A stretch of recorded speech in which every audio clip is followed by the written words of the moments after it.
ma'am.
Just checking. Kellen, are you back with us?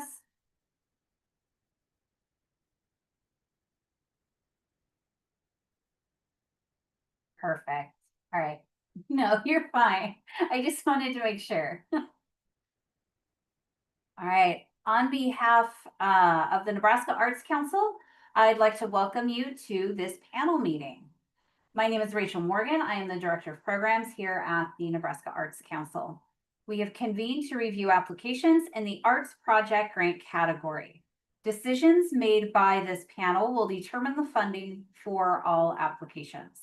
They will be reviewed by the council at the next meeting, which will convene on June 9th, 2026. I'd like for each of our panelists to introduce yourselves to one another and to those listening in, and I'll call upon you one by one. And we will start with Kellen. Good morning, everyone. My name is Kellen Boyce. I am the Executive Director for the Sioux Falls Arts Council here in Sioux Falls, South Dakota. I've been in my role here for about 7 years and in nonprofit arts for the last 11.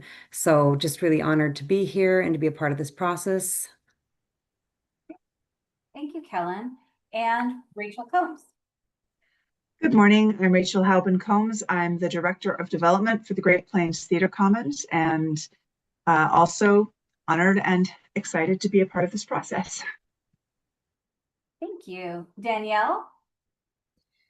Hello, I'm Danielle Lorian. I am the director for the dance department at Omaha South High School, adjunct faculty at UNO, the artistic director for the Moving Company Modern Dance Company, and a director for Reach For It movement group for people with Parkinson's and older adults. Excited to be here. Thank you, Danielle. And Zoella? Hi, good morning. My name is Zoella Sneed. I use she, her pronouns. I'm the grants manager at the Union for Contemporary Art in North Omaha, and I'm very excited to be here. Thank you. Mike, would you like to say anything? Got me reading. Good morning, everybody, and thank you for putting in your applications and for the projects that you're working. A lot of projects that have been around for a long time. Always glad to see that, and some newer projects as well. Appreciate the newer energies as well. So I hope you enjoyed the panel process today. That you have a wonderful panel looking at your applications, and I'm sure that the comments they'll make will be very useful for you, either for this project or for future applications and projects. As always, I want to encourage you to make sure that you reach out to your local elected officials, thank them for the work that they do and for the public funding that makes your projects possible. Let them know the importance of it for your organization and for your community. By now, we should know who all of the candidates are for this fall. And so I encourage you to get to know the candidates and more importantly, let them get to know who you are.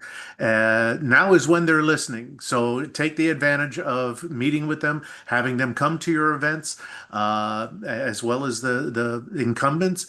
But let them know what goes on in your community and how your project fits in and drives the economy in your community as well.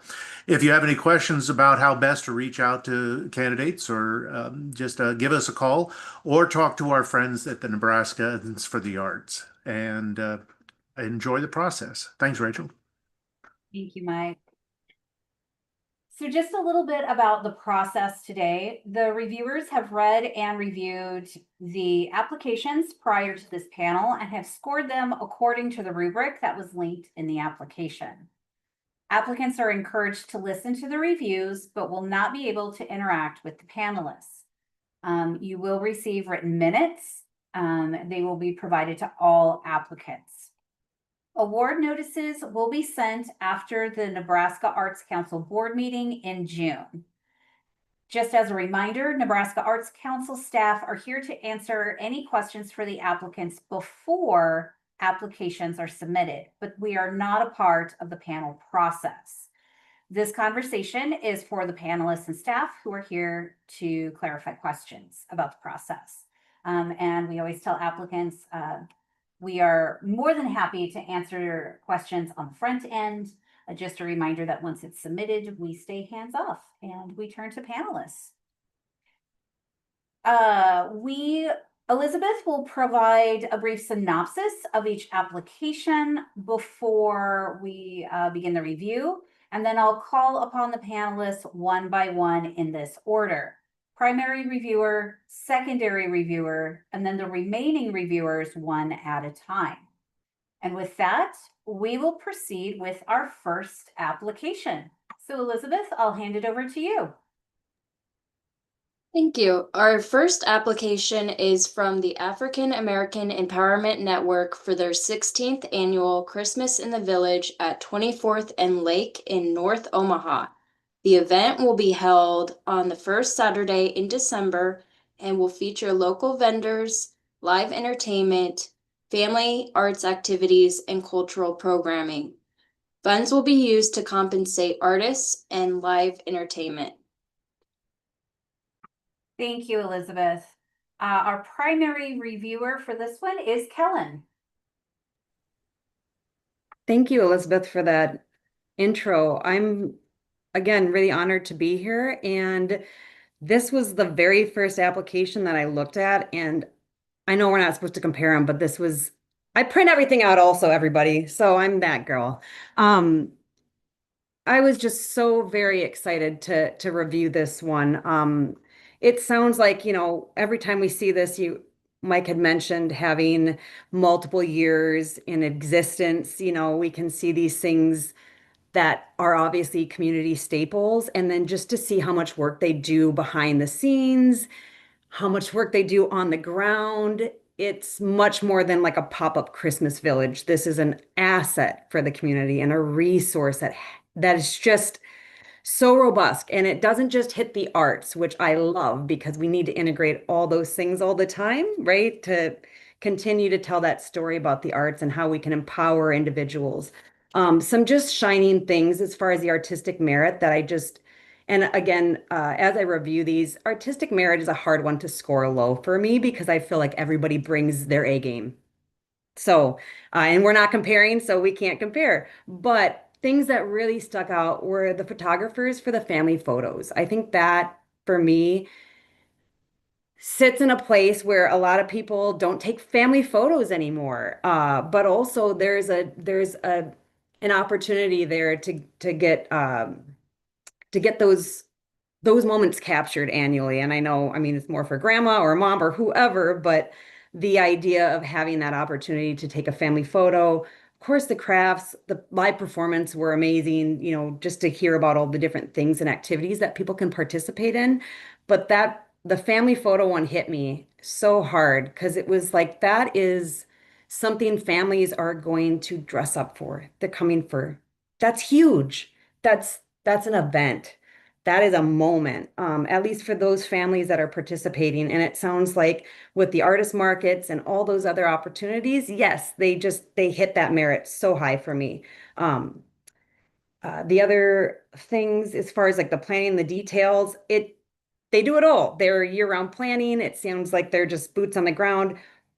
The only thing I feel for this Vicky is just working. I know the Vickies in my community.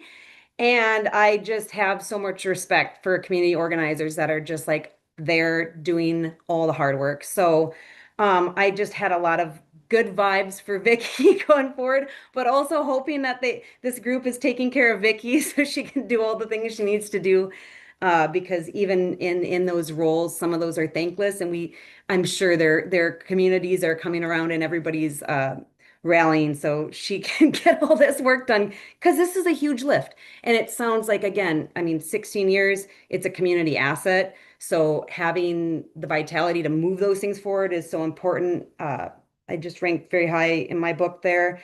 And then just the community outreach. It's just really clear, again, with the existence that this is a really integrated into the community. They touch all points. I'm not familiar with 24th and Lake area, but it sounds like a really dynamic place to be at during this time. Like, this is active, people are here, the sleigh rides. I mean, that stuff to me, and I know they're carriage rides, but a sleigh ride, let's be real. It's time to be outside and to just have those experiences and really kind of capture for Omaha, I'm not familiar with the area as far as like what it's like during Christmas time, but to activate it and to give people something to rally around or to be excited about around, especially in the beginning of the year. And I know Christmas isn't great for everybody, but when your community can get together and celebrate Christmas, I think it's amazing.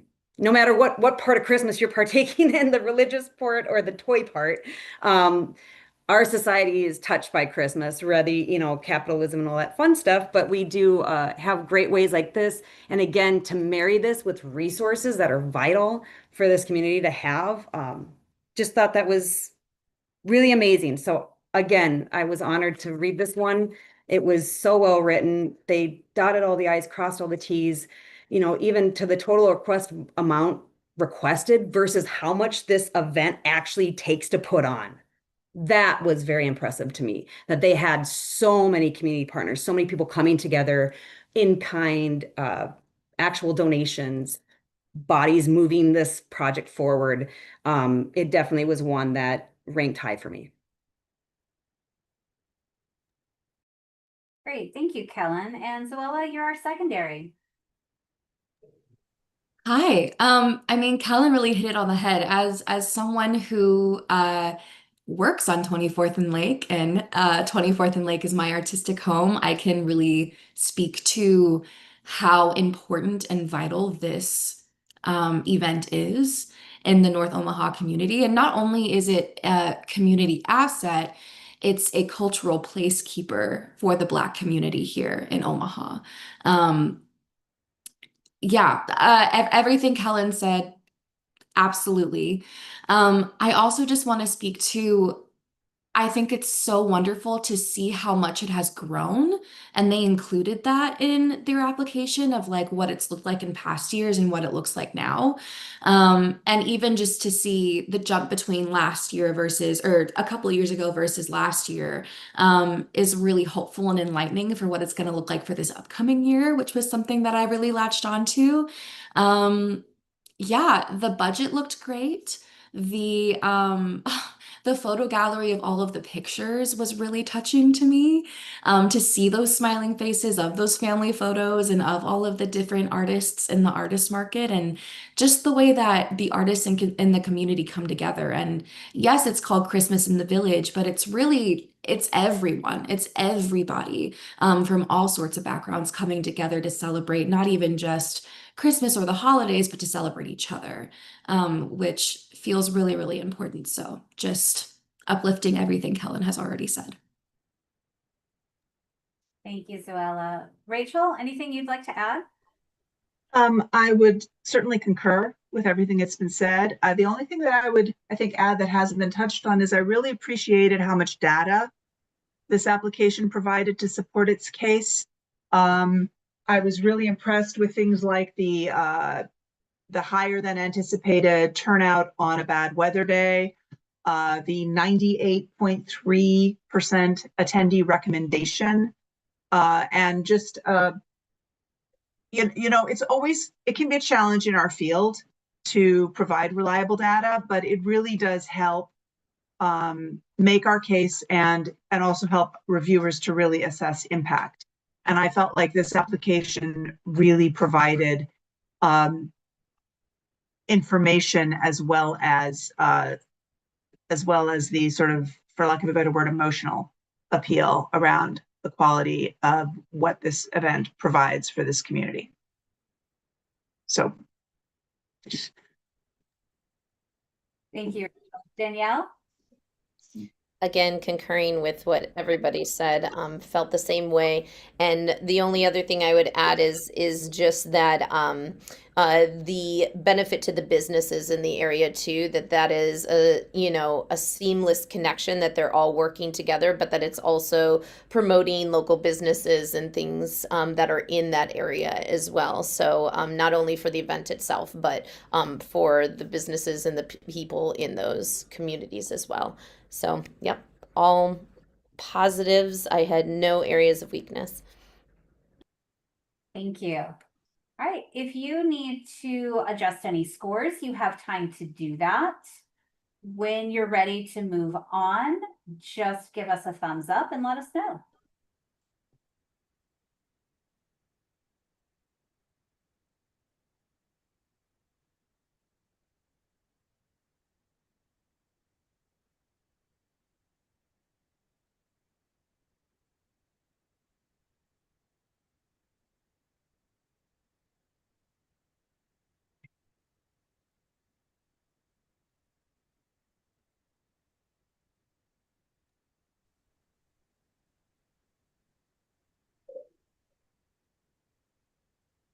I got you, Danielle. You're good.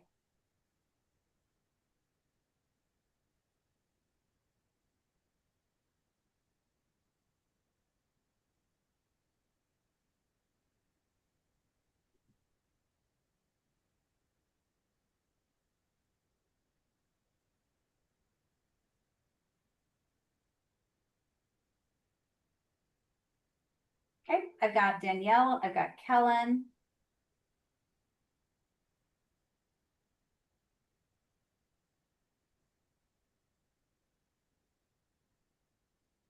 Sorry. Got Rachel and Zola. Wonderful, thank you. All right, Elizabeth, I'll hand it over. Our next application is from Angels Theater Company. Angels Theater Company will present its 11th annual First Flight Festival, July 16th through the 26th, 2026 at the Studio Theater Temple Building on the UNL campus. FFF allows local performers and directors an opportunity to collaborate with playwrights to bring diverse stories to audiences. Funds will go towards the playwrights as well as the actors and production team. Thank you, Elizabeth. And Rachel, you're our primary. Well, you're muted. Yeah, I just realized that. I love to see anything that encourages the creation of new work. I think obviously this is an established annual festival. It specifically focuses on short plays, local playwrights, and they emphasize that it's curated by a panel of experts. And since it's 11 years in, it obviously has an established history. I will confess, though, I found this application to be something of a challenge in some ways to evaluate because I felt that it was lacking specifics. I am not personally familiar with the festival. I would have really loved to have seen some, they mention advancing the careers of local artists, but they don't give any specific examples of plays that have gone on to production elsewhere or playwrights that have gone on to success elsewhere. I would think after 11 years, they probably have those examples. I would encourage Angels Theater to provide that information in the future, because again, this reviewer at least was not personally familiar with the specifics. Similarly, I understand that they may not have selected the panel yet, but I would have liked a little bit more information about, they say seasoned playwrights, directors, and dramaturgs. I would have liked to have seen some examples of past panelists so I could have understood what the qualifications that they're looking for specifically are. I would have loved a little bit more information about Jamie Bullen's history with the organization. He's currently serving as the interim artistic director. Again, there was room for more detail, and I found myself Googling and looking things up and trying to get a more broader context. And I would have, I think, probably been able to rate it a little more highly if I had had a better understanding of the specifics of the kind of work that is produced. I also was interested in the project goals are all focused on audience growth, which in and of itself is absolutely a quantifiable goal. But I would have been interested, given that this is specifically dedicated to new work, I was curious about artistic goals, about goals for the artists involved, about goals for the playwrights themselves. When you present yourself as an incubator of new work, I think that you have to hold yourself accountable to some of those questions as well. So I was very interested to know more about this project, but I did feel that the application itself left a lot of questions unanswered for me. So I don't really know if I have much more to say. I do want to say that I was impressed by the broad and coordinated effort at outreach and engagement. Again, I would have liked to have seen a little bit more concrete detail. I think this sounds like a great program. I just wanted to know more specifics about what it's producing and what the long-term impact is on the sector. The work samples were interesting, but they also the descriptions were not very detailed, and so without, again, context and and it's not uncommon, of course, for archival footage of a piece of theater to not convey everything that's happening. I couldn't always hear, and so again, I would have liked a little bit more information about what I was seeing, so that I could assess it a little bit more thoroughly. Great. Thank you, Rachel. Zoella, you're our secondary. Hi. A lot of what Rachel said, especially in concern, are the concerns that I also had. I think I love that it's an incubator for new work. I think that's so important in especially theater right now. The thing that really gave me pause is something that Rachel mentioned already that I just want to uplift and second, which would be the panelists for choosing the pieces. It really highlights how it's important to them to bring in these underserved voices who may not specifically get these chances and these opportunities through more traditional means. But if we don't know the specifics about the panelists and who they are and you know what they do, then it's hard to know that those voices are being represented on the panel, which could prevent actually that goal as a bias. So I think that was the main thing that really gave me pause there. Otherwise, I like to see that it's in its 11th year. That gives me a little bit more context for how it's grown. I think the fact that the goals were mostly audience-based also made me kind of question a little bit what the overall goal for the entire festival would be. I understand that those may be goals for this year, but what's the dream in 5 years? That's kind of a little bit more what I want to hear about. Our works being produced elsewhere, our playwrights getting chances in other places. Those are the things that I would love to hear about. So, yeah, I think that's all I have to say. Thank you. Kellen, anything you'd like to add? I really appreciate everyone's comments so far. Those were some of the concerns that I had because it was, again, I'm very far removed. So, but what I got a sense of, and I don't know if this is sometimes the hinge in which we find out information or don't, it seemed like it lived on campus. on a campus somewhere, kind of locked away. And I've always sensed that with certain things when you're finding information or try to do wayfinding on a campus. This is just an example. People that go to campus, that go to school there, they know where they're going. But if you're an outside participant, there's not wayfinding for you. It's not for you. So having things on campuses, building your audiences, and I think this is if I'm wrong, is this primarily on a college campus in Lincoln? Is this, so those things for building audience can be a big, hurdle, which can, if that's their goal is to raise their audience, it might be kind of a difficult thing to do if you're going to continue to stay on campus, and build your audience outside of who's already in academia. Maybe that's not the case, but it felt like, I mean, even for finding information, this Angel group seems very different from the group that's actually putting this particular show case on, but maybe again, it was difficult to find information, so it was almost like putting things together in my head, which didn't make sense.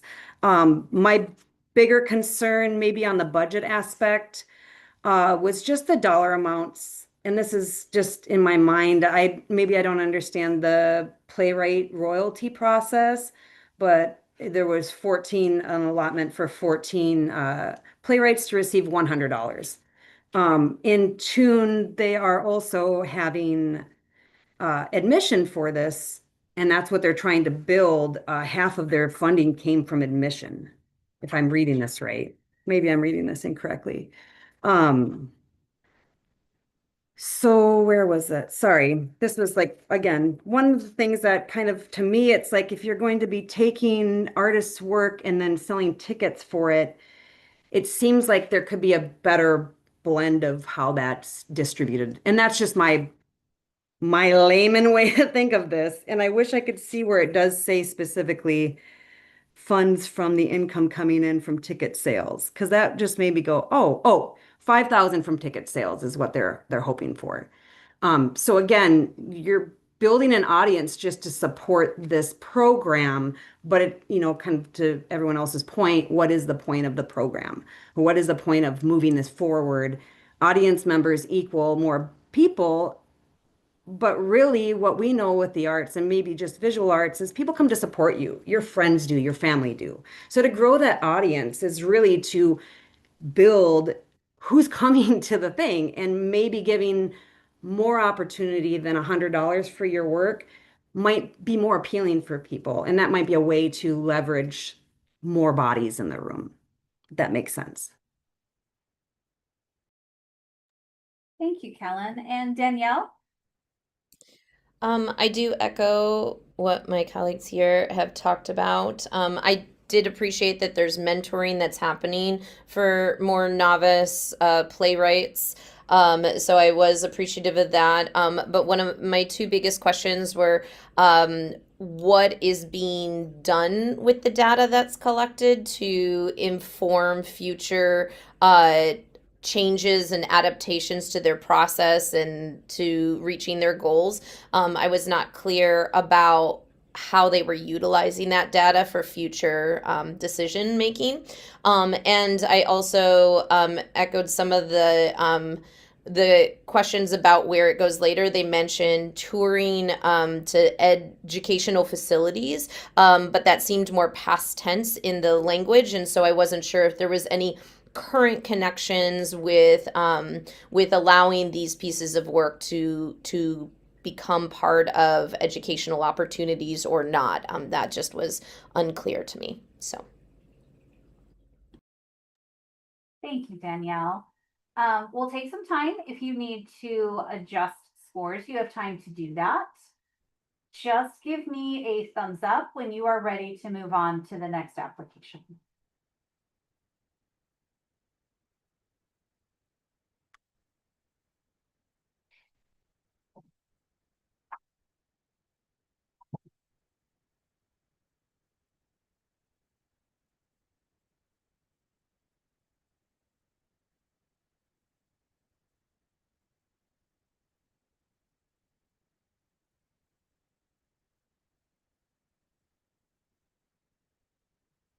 Got Danielle Rachel and Kellen and Zoella. Perfect. Elizabeth, over to you. Our next application is from Blixt. This grant will help pay the artist performing and producing Not Too Far Distant. Blixt, in collaboration with the Veterans History Project and Nebraska Stories of Humanity, will offer additional public performances and community engagements in 4 rural communities across the state: Minden, Falls City, Auburn, and McCook. Funds will be used to help pay the artists and teaching artists performing and leading educational and community outreach. Thank you, Elizabeth. And Zoella, you're our primary. Hi, I was really excited to see this project in these applications. As someone who's very familiar with touring educational productions, I know the work that it takes to put on something like this, and there's already been so much work done. I think that's the thing that really stuck out to me as I started to read this was there's already been phases of planning before this particular application went through. Um, it's important that one, that a new play gets workshopped in this way and gets audience response in that way. But it's also important in terms of seeing what works and what doesn't. And it's very clear in the application that they have really gone through the process of seeing how they want to structure this opportunity and how to best bring it into a rural audience. I love that it's very adaptable to various locations, so they can go into community centers and schools and libraries and really bring in this story in all of those places without compromising the quality, which I think is really impressive. I think that the team looks like they're very qualified based off of their bios. It looks like they already have positions for this particular project, which is really exciting. And I also loved that there was an inclusion of the lesson plan and the curriculum that they are considering using for the workshops. As a teaching artist, that made me really excited to look at, and I feel like I could pick that up and teach it right away, which is always a good sign. I think the thing that I also really want to highlight is the fact that there are so many opportunities to engage with this project, just even outside of the performance. They're also hosting community talkbacks and ways to bring in community dialogue into the project, which I think is so important in every community, and for rural communities to have this opportunity as well when there might not be as much opportunity to engage theatrically creatively in that way in those spaces. I think it would be in a really amazing project in all of those cities. So just huge stars for me. I don't think I found anything super concerning. It was really detailed. I do have good confidence in this application. So yeah. Thank you. Kellen, you are our secondary. Yes. And again, I have to do so much research sometimes, even within the context of like, oh, how rural is rural? These are really specifically placed shows, it sounds like, to really kind of gather as many audience members as possible or interest, and even the subject in which they selected this particular performance to move forward. I think it can hit a lot of rural communities, and there's a lot of attachment to some of these stories, grandparents telling stories and things. So I could see where you would build this into it. I like the fact that it seems like it could just be a production in a box. You could take it somewhere because there's so much imagination to this performance that you can really bring it to the people, which I think is important, because if we're thinking about stage production and bringing it to the people, like literally bringing it to them, it can't cost that much. It has to be mobile. And so they talk about that a lot, the transportation and how this is all going to work. So, I must have just been in a weird mood because I'm like looking at my reviews and I'm like, this doesn't like speak to this. So I might change some of my application just a little bit. And maybe because I was, again, when I put it into context of like where we're at versus like, oh yeah, this application is for this location. It does change the overall guidance for me on the weighting of some of this stuff, because definitely the challenges of connecting participants from all over a small area, just to show up and perform and to do those things. So you were saying this was the beginning of like that's so hard to do, like to get art to the people.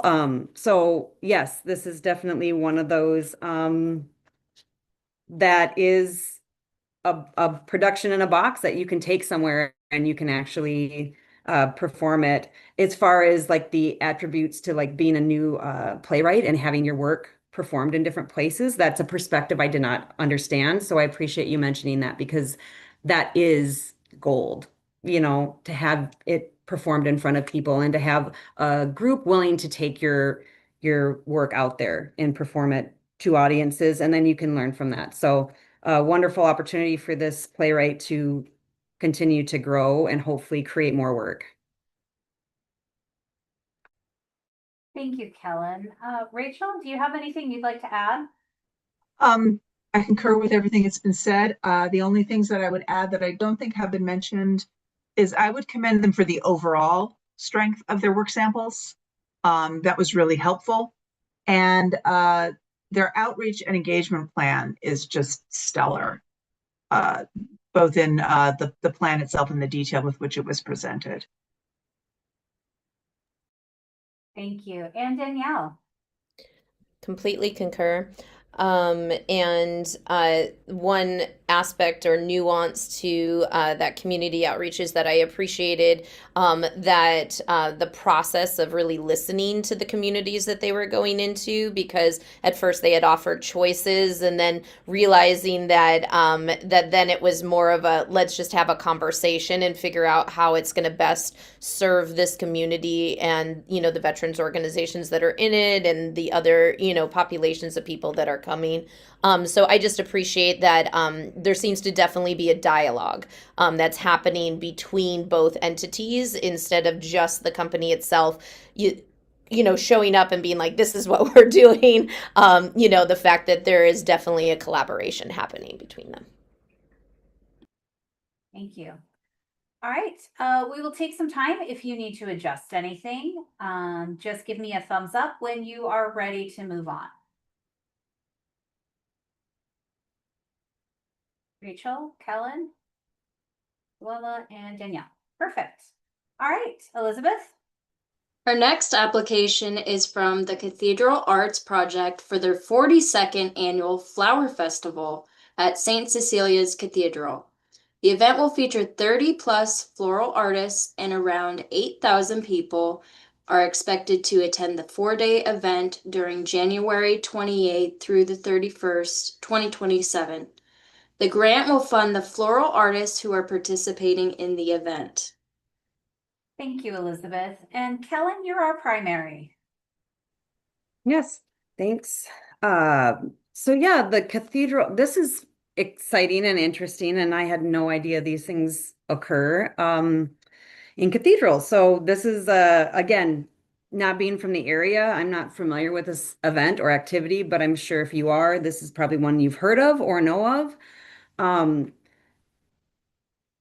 I couldn't imagine this being in our cathedral, but it would be obviously a stellar and one that they would bring forward every year because everyone would do it, because it sounds like you're marrying beauty with beauty in the middle of the winter, and people need a little moment of reprieve from the winter. So I always find a place of refuge like that is cool, like that they're offering that opportunity. More of my kind of part of this particular event is it seems like this is just like this is what they do. This is something that's happening, and the fact that the community likes it and it's people coming together was really great. And I love the aspect of having floral design as an art, because we tend to not see certain types of art as art, unfortunately. And there's a huge swath of people that don't get funded. So I was encouraged to see this here. And of course, it does hit so many different things. But I was a little miffed a little bit with some of the more of the budget items. And sometimes I just, as a nonprofit organizer, there's so much that goes into it. There's so much grant, so so much public, there's so much. And so maybe more of that was like the applicant cash, not really understanding where that funding comes from and what that means for this overall project and like who's supporting the majority of this. I love to see a breakdown of those things. Who are these people? Is this just the congregation coming together? I would just like to know that. And then how many people are in their congregation that really support this, that really take this as a part of their mission and things that they want to move forward. Just who's behind this? Who else is supporting this other than, it's just a line item of $30,000. That's a lot of money. I want to know like who's giving that. And not like I have to know everybody, but some of those things are important because yeah, you've got business, you've got these other things. So those things kind of took that. There was also just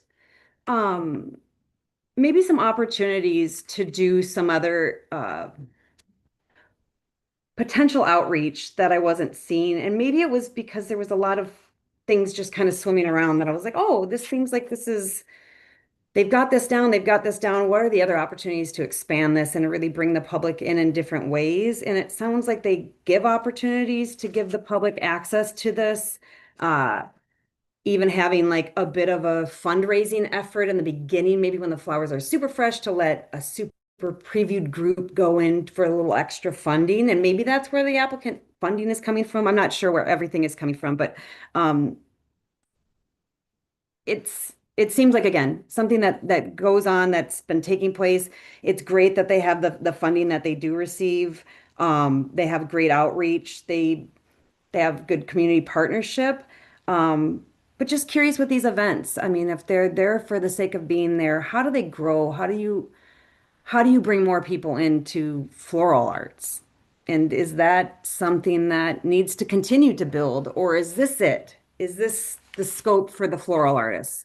And if that's it, that's maybe they're like so jazzed to have something, but are there other ways to bring these aspects, or even would like to, and this is just the weird me, what do they do with the flowers afterwards? How do we deal with that? Maybe they spoke about it. I missed it. There was a lot of meat in here, which is great. But what happens with it? And we also get sad about flowers dying and like maybe there's a process. I don't know. Maybe there's something that they do that really is whatever that is, kind of the strike of the set per se, of like, what is that? And maybe the community is involved in that. And maybe there's some sort of decommissioning the process that can bring the community together. I don't know what that is, but like I always think about the Rose Bowl parade. What happens to those floats afterwards? That's a big wonder in my mind. And maybe it's just a waste and we'd be sad if we found out. So maybe that's just don't worry about it. We don't deal with the flowers that are wilting, but I would be curious, maybe there's teas. I don't know. Maybe you can dry the petals and do something with it. I mean, that's how silly I get on this kind of stuff, but you spend a lot of money on flowers, right? And there's a huge thing in that. And then like even materials after that. What happens to that? I think there's maybe another story there that could be told, but overall, it was really exciting to see this. It's going to get my tush down to Omaha at some point to see this because I want to bring my mother. I think she would enjoy that. Just the serenity and just being in a space like that. We don't have anything like this in Sioux Falls, so. Thank you, Kellen. Danielle, you're our secondary. So again, just as Kellen was saying, I think some of the strengths of this is that it has been going on a long time. They're bringing a lot of floral artists in, many of which continue to participate in the event year after year. The music artists that are brought in sounds like there is a wide range of ages being represented, from children performing to adults. I did appreciate, again, the thoughtfulness for older adults, and partnering with UNO and Creighton, the physical therapy students, and having, personal escorts helping people through the space to make it more accessible. So all of those were really lovely opportunities through that. But I did, my questions did also come into the budget area, with the number of people coming in. there was no admission cost listed in their budget at all. And so they mentioned that tickets are well priced, but then they're showing that it's open and free in their budgeting. And so I wasn't sure if I wasn't sure which one to believe or know, if there was an admin cost to come into the building, or if it was just coming in free of charge, and that would affect the budgeting. I would assume with that many people, if it is a charged ticket, that they would make a fairly decent amount of profit from the ticket sales coming into the space. And I would like to just see that represented in the figures that were being presented. So that budget wise was a big area of question and concern. And again, like Helen had mentioned, they're tracking the zip codes and talking about how far it's reaching. But again, echoing the fact that it's happening and it's there, but I did not see anything that showed an active reaching out into the communities beyond the advertising of the event itself. And so it would be nice to see some more active connections to the communities, not only in the near vicinity, but potentially further into the state, especially since they did acknowledge that South Omaha is one of the areas that is close by, and others that have a larger population of underserved people living there. And so what are some things that, again, maybe even to Kellen's point of maybe afterwards too, are there ways that we can bring these flowers to other locations or connect the community into it in some other way? It just feels like there's an opportunity for that maybe isn't quite being utilized. They did mention that they are hosting a movie this year about the cranes in Western Nebraska. And so, it was just interesting because I thought about could there be opportunities to also educate about the whole process of floral arrangements and how these artists come to do this? Because I think a lot of the population would be very interested in also those educational opportunities to learn more about the process of how this comes together, how the artists create this, how this event happens. So, thinking about that as a potential opportunity also for educating with this. So those were my main strengths and concerns with the application. Thank you, Danielle. Rachel, anything you'd like to add? Not really. I think it's all been said. I concur. Okay. And Zoella? Same. I concur. I think the only thing I'll say is that I appreciated that there was a schedule for the day already. I know that's really hard to have so early in advance, so it just shows that they're thinking ahead. But I agree with a lot of what everybody else has said. Wonderful. If you need to adjust anything, you have time to do that. Just give me a thumbs up when you're ready to move on. Okay, Rachel?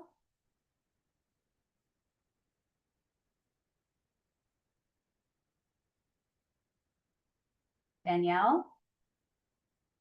Willa and Kellen. Great. My plan is to review one more and then we'll take a break, but I wanted to check in with our panelists. Does that work for you, or would you rather take a break now? One more? Okay, great. That will be our plan. Elizabeth. Our next application is for the Flatwater Film Festival, an annual event held at the historic Rivoli Theater in Seward, Nebraska. The 2026 festival will take place September 25th through the 27th and is expected to serve approximately 250 attendees, including filmmakers, artists, and students. Programming includes curated film screenings, roundtable discussions, and networking opportunities. Funds will cover project expenses, including supplies for festival networking, the 48-hour film challenge, the film festival launch party, and marketing materials. Thank you, Elizabeth. Danielle, you're our primary. Thank you. So I was excited to hear about this film festival happening, and that it has happened for, the last 5 years. There's Q&As happening after this, discussions, educational panels. So it sounds like there's lots of different ways to interact. Again, also the 48-hour challenge, bringing excitement in and on different levels, but also educating that there's no fee for directors to submit work, makes it much more accessible for new filmmakers to bring work to the table. It looked like in the past, I appreciated that they had listings of past videos as well. It showed, all the different aspects of where directors are coming from and the type of content that they're covering. And so it was nice to see that broad perspective. Also appreciated the promotion of it being in a rural community. And so, the local businesses and hotels and, the brewery that's involved with it, we're getting the community into it. It sounds like it's also bringing people into that community for the event, and that it's a highlight in that community. I was also excited to see that there was women directors for the project too. And showed different people involved from diverse backgrounds, and so I was excited to see all of those things. They are taking quantitative and qualitative data that they're reviewing from the board. One of my questions was, I would like to know. I know that they talked about the review process, but I was curious as far as what changes or implementations may have actually come out of those discussions, and to see kind of how that data is being utilized in future decisions. One of the questions I also had in the budget was that the budget for the speakers ends up being like the 500 for like 10 different people is like $50 for each person. So again, just kind of speaking to, is there a way to compensate the speakers more? And again, I don't, the overall scale of this, that might not be possible, but it would be nice to see if there's a way to fund the speakers a little bit more. I was also appreciative that there are student and senior discounts for tickets that are that the ticket prices were accessible for the community. There's caption screening, accessible seating. So again, other ways for accessibility into these events. And then they talked about having a new project or seminar for high school and middle school students to start to learn about film. It seems like that is not fully developed yet, and so that was another question in my mind was what would that look like, and where are they in the process of that? Because I think that seems to be the one population that isn't quite being utilized yet, and it seems like they're aware of that and need for education in that area. And so it's more of a curiosity, I think, as to where they're going with that. But overall, I felt like this was a valuable asset to a rural community, and that it really created opportunities for new filmmakers to get their foot in the door. Great. Thank you, Danielle. Zoella, you're our secondary. Yes, thank you. I honestly concur with a lot of what Danielle said, brought up a lot of points I was going to bring up. One thing I'll highlight is that I think it's really wonderful the professional development opportunity that this festival offers, in encouraging that professional growth through the filmmaking sessions, panel discussions, roundtables. I think it says educational seminars. Um, I think it's important, especially when we're talking about that broader discussion of the brain drain happening in Nebraska, right? Of what are opportunities are out there, what events are out there that keep people, especially artists, in Nebraska rather than going to one of the coasts. This is something that I think would definitely keep folks here knowing that this is an opportunity that they can pursue and look for that sort of professional experience with. So I just really wanted to highlight that. And then everything else I agree with. Wonderful. Thank you. Kellen, anything you'd like to add? No, I just echo what everyone is saying, and there was one just maybe a bit of a missed opportunity, and I know that the NEA standards are what you're uh, kind of framing what an underserved population is. Um, but I think it's easy to just phone that in if we just say rural communities are underserved populations. And there's some real work that can be done there. And I think this group has a really good opportunity to do that. And phones are so accessible, little tools to be little camcorders. And we know everybody has a phone, most everybody. So there's just a lot more opportunities, I think, to engage in those rural communities, even deep dive a little bit more to push themselves to reach an actually underserved population. Because when we talk rural, there's more of a divide with individuals because the access to travel, things like that. So um, I think that would be the only thing where I saw that was maybe a thing, but what an amazing thing. And the 48-hour festival, just thought that was so amazing and just gets people's energy and just, I want to go see that. It's exciting. Thank you. And Rachel? Yeah, I concur. I had no idea this existed. I was really thrilled to see something like this happening in Nebraska. I would have liked a little more detail about the credentials of reviewers. That's always a question for me. Who is evaluating this and what are they bringing to that process? Because that is definitely a part of how talent gets developed. Who's doing the developing and how is that working? And I'd be interested to know the long-term impact on the sector or the goals for the long-term impact on the sector beyond this very exciting but very, contained event. And then I don't really know if this is, I was struck that more than 50% of the event costs seem to go into event promotion. And that I get that of course you want to broaden impact, but when we're talking again about stipends for artists or compensation for artists, and I know resources are tight, but that just seemed like that seemed like an awfully high proportion of the event budget. And so I just wanted to kind of mention that. I think this is a really exciting program, and I'm thrilled to know that it exists, and I certainly hope that it grows. Helen?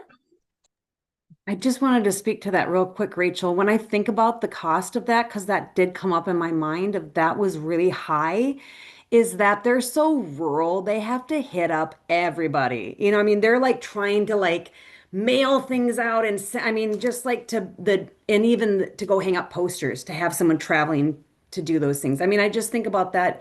Yeah, You that have is to a heavy lift. That's a probably good point. spend a little bit more money on that particular aspect. That's how I kind of rationalized it in my mind. I just wanted to put that out there. Thank you for saying that. Great. All right. If you need to adjust anything, go ahead and do so. Let me know when that is done, and then we'll discuss the break. Okay, Danielle, Rachel,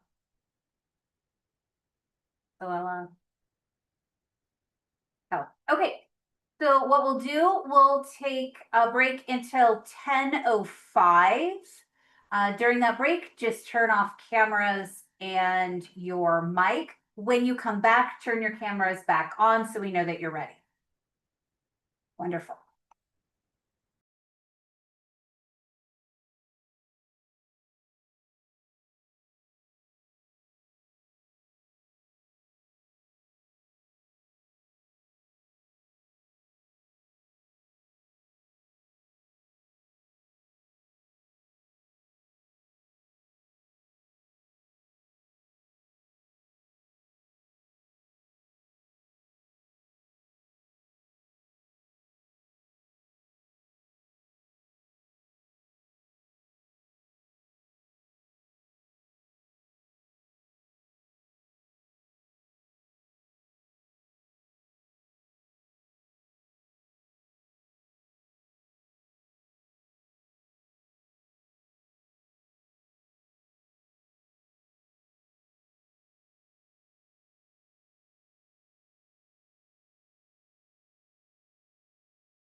Okay, we are all back.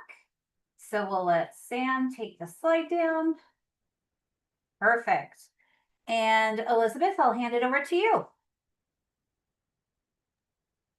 Our next application is from Flatwater Shakespeare Company for their summer production of Much Ado About Nothing, which will be held July 9th through the 19th at the historic Wyuka Stables in Lincoln for the first 2 weekends of performances and free performances at the Eastmont Retirement Living Facility.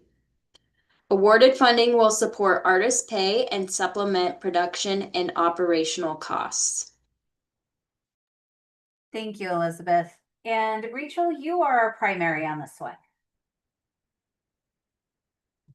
Right. I'm sorry, I got distracted for a moment. This is the Flatwater Shakespeare Much Ado About Nothing, correct? Okay, I'm sorry. There's sometimes being on Zoom. Right. This is a summer production, as you say, of Much Ado About Nothing. And I'm somewhat, but not intimately familiar with this organization. I come to this with, I will confess, a bias towards Shakespeare. I love Shakespeare, and I'm just delighted to see organizations that make Shakespeare accessible and available to the full public. And I think Much Ado is a particularly lovely selection for a summer production. That said, and I feel like I feel like I kind of beat the drum about this. I would have liked more details about both Parker Reed and Steve Bueller's credentials. I'm somewhat familiar with Steve, but not with Parker Reed. And so I went and found myself doing, research, trying to identify more about them and what they were bringing to the process. The narrative references them both as veterans of the organization, but didn't really offer any specifics about the length of tenure, qualifications, and so forth. And my Google search didn't, there's 2 Parker Reeds associated with Nebraska Wesleyan, or this individual has degrees in both theater and architecture. I wasn't sure. And I'm concerned when a grant application sends a reviewer down those kinds of rabbit holes, because not everyone is going to do that. And I think it can hurt their own chances and their own score. Regarding work samples, I would encourage applicants, if you don't have the capacity to edit a work sample, if you're going to upload a 2 or 3 hour video of a production, to identify in the description what the name of the production is, and perhaps direct the reviewer to a timestamp so that you can be sure that we're seeing the section of the video that best represents the quality of work, because this was just basically a video of a production of Macbeth. And I kind of skimmed through it because I know that play, trying to find scenes that I thought might represent the quality of the performance really well. But again, that's relying on a lot to expect a reviewer to do that. And I think it's in the interest of the applicant to steer us towards the section of the work sample. I totally get that not everybody has editing skills or technology, but you can say go to 1.5 on the video and you'll see a scene that really represents the quality of this production or the impact that it had on the audience. I felt that the planning and evaluation was extremely strong, really well stated, clearly measurable goals and objectives with identified metrics and strategies to reach those goals. I really appreciated that. I really appreciated the detail regarding the community served. I felt that this applicant really understands their community, and that is always just something that's really great to see. I felt that there was that their outreach and engagement planning is very strong, but I was concerned because both letters of support are dated from March of 2024 and appear to be for a prior application, as the letter of support from the board treasurer mentioned a different artistic director than the application states, and the other letter is support for a production of Hamlet rather than Much Ado About Nothing. So I don't know if this was just an error and there actually are letters of support for this, or if they were unable to get more current letters of support, but that just raised questions and concerns for me about about the strength of support from the community. So again, I love the fact of this program. I love the play selection.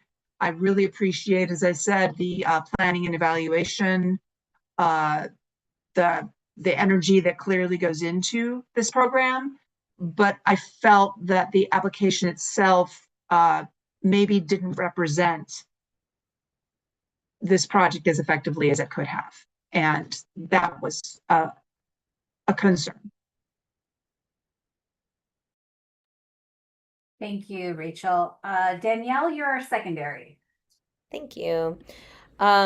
Yes, I concur on a lot of what Rachel has just said about there definitely seems to be outreach towards their older adult communities with free performances happening at the assisted living or for the assisted living and really accessing the community for these performances. My areas of concern were in the budget. I did note that they had talked about the tickets being capped in a descriptive at $20 and that the senior and student discount was the $10, but in the budget for ticket income, it was only listed as 500 at the $10 instead of the 20. And so I wasn't sure if that was just a mistake in the budget or to try to keep things balanced.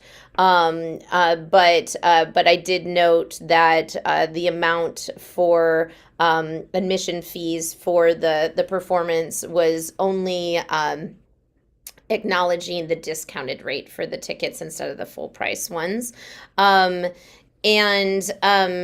I noted also that there seemed to be in the past connections with specific schools or education programs with past productions. Everything was sort of in the past tense for that, but there was no specificity for this current production's connections to educational programming other than the youth summer camp that they host. But there was allusions to being involved with students in schools and things like that, but there was no concrete information as to how those connections were actually happening for this production, just more of from the past. And again, I really hit hard on the fact that the letters weren't representative of this production or current. So that to me was again a big red flag as far as just potentially the care given to the application, and it made me question whether there were letters of support for this year or not. Thank you, Danielle. Kellen, anything you'd like to add? Yes, I kind of resonate with some of the things. I'm not I hate to say that. I don't know as much Shakespeare as I wish I had, but I have enjoyed it. And I do understand that there is a kind of a language that is translated on stage that most people don't speak every day. So the keeping that alive, I know that there's a lot of like theater going folks that this is like Shakespeare, bring it out to the people. But I mean, when I looked at the goals in which they set forth, they're hitting them. They don't really necessarily are doing youth outreach. They're just meeting at like it seemed like they were just going to the retirement homes to do their productions, and that they had actually foregone public open spaces such as like a park because there had been maybe issues with production in the past where they had to cancel. Obviously, fair weather productions outside can take place or don't. I know in our particular community, we have theater outside for our Shakespeare that goes on in the park, and it's accessible. So, I mean, even seeing that, and then to see with the venue in which they talked about this horse barn, and I actually looked it up, and it's at a cemetery, right? So I think for their goals, I mean, like it seems like age-based, like those are maybe interesting places to gather older folks interesting. It's not really, when I looked at other performances that had taken place in this particular space, which is near a cemetery, they had Hamlet there, and that makes a lot of sense. And maybe it's like a default space or they're comfortable with it and they work well with this group. I just kind of felt like access to the public, some of those places are really hard to walk through for some people. And I just like want to acknowledge that. Like, and not to say, and maybe I was wrong. If this isn't a cemetery or something, am I really that off? Can someone just concur that it is actually a You're correct. Yeah. that's- okay. Because Yeah. I thought I was making this up now. Okay, cool. Just those spaces can be occupied and things like that, but also being mindful of like who's walking through those spaces.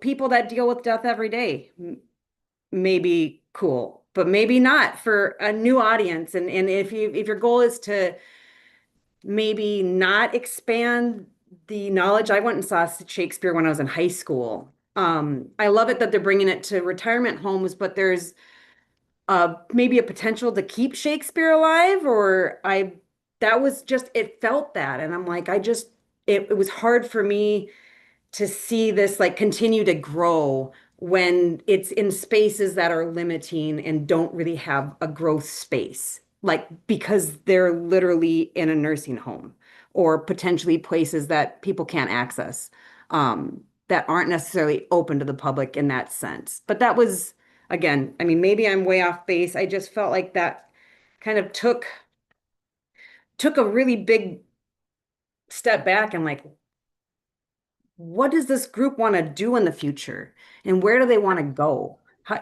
Those were the kind of things that just, and maybe not our business and not what we're supposed to be doing today. And when I kept going back to the goals, I'm like, well, they are kind of like reaching that goal that they're setting.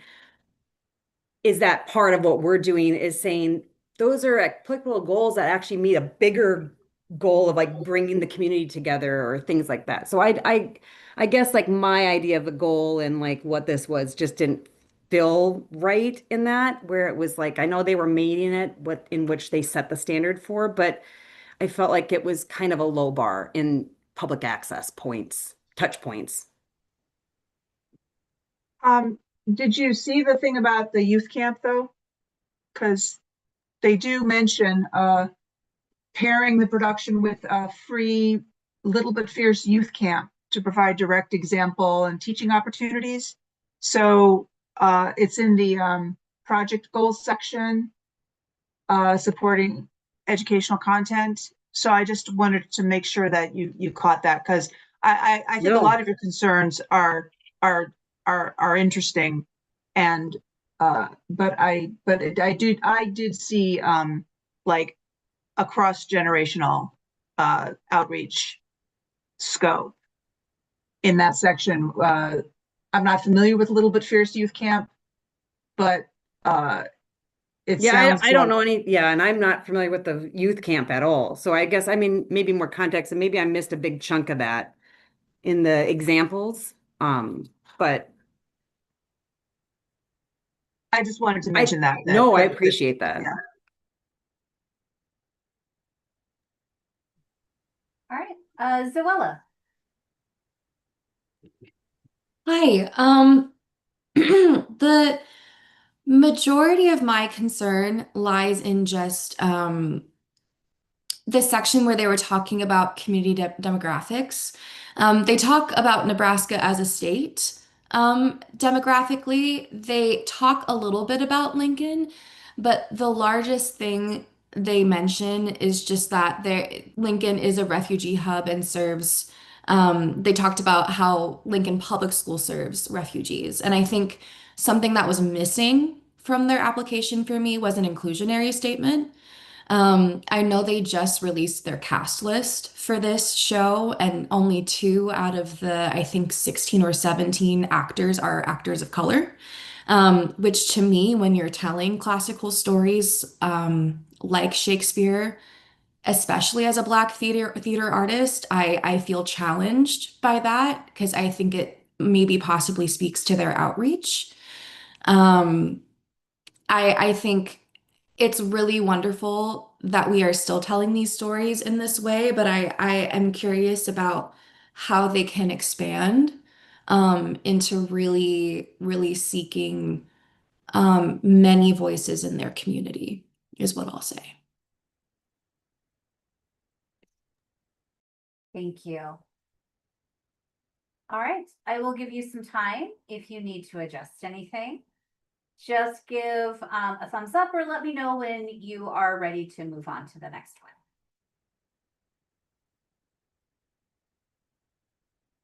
Okay, yes.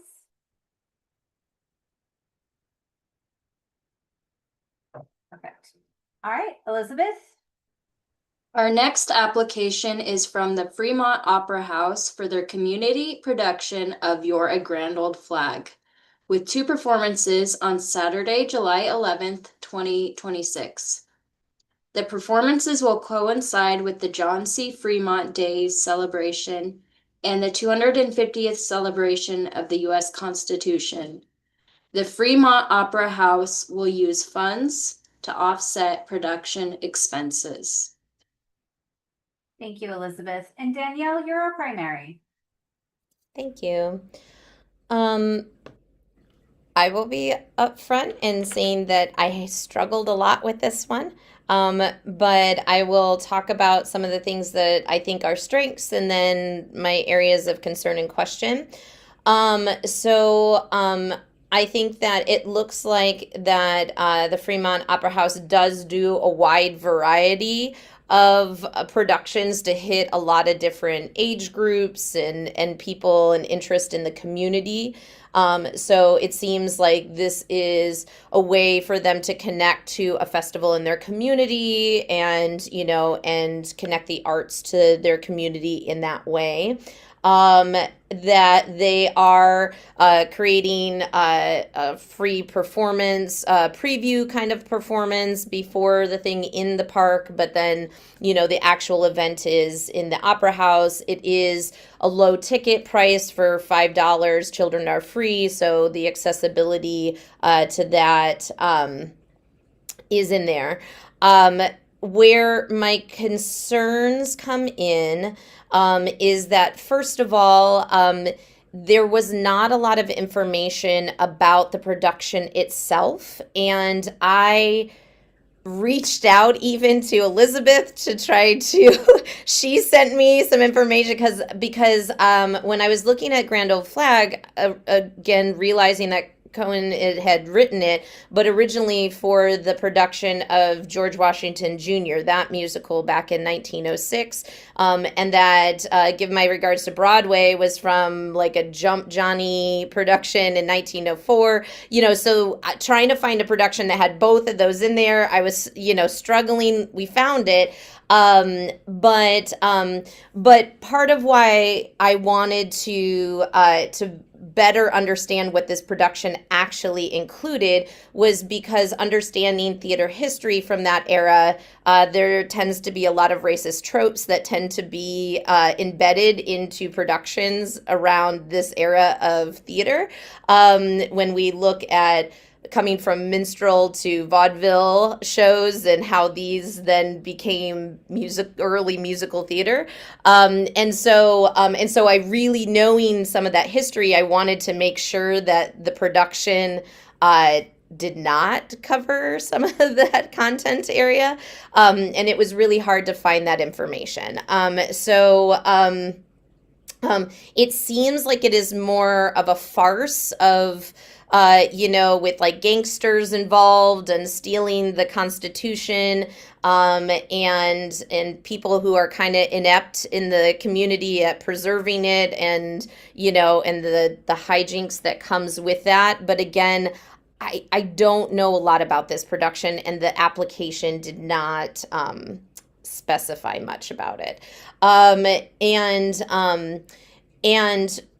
the other concern was there was not much demographic information. There was a little bit, but I didn't see any outreach to the different populations in the community. They talked about having like a constitution that people could sign, like for their community, and that they're part of the festival, but there didn't seem to be any intentional connection to different, different groups within their community, and how they could connect with this. It was more of a performance that was just happening in this space. One of the things that I had concerns with in the budget was that there was a line for the HVAC in there, and I wasn't sure how that had anything to do with production stuff. So I was kind of curious why the HVAC unit was included in the budgeting for this. The goals were all for performance based and enticing the audience, but there doesn't seem to be any data collection other than attendance account, or any mention at all about any evaluation of that data for future use, or like what to do with that data, how it's informing this process at all. And let's see. The letters of rec were kind of talked about the play a little bit, but didn't connect to what this was doing for the community or the serving of things. Some of the wording about the population that it was serving was a little troubling to me. I will be specific in using the term "the Hispanics" in the application.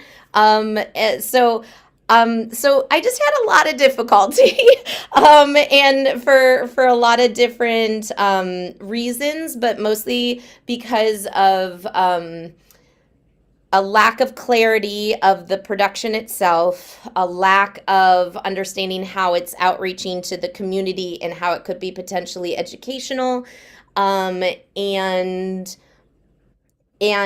just an awareness. I don't think it's intentional, but just an awareness of the potential tightrope that might need to be walked a bit in the content of what they're covering and the event.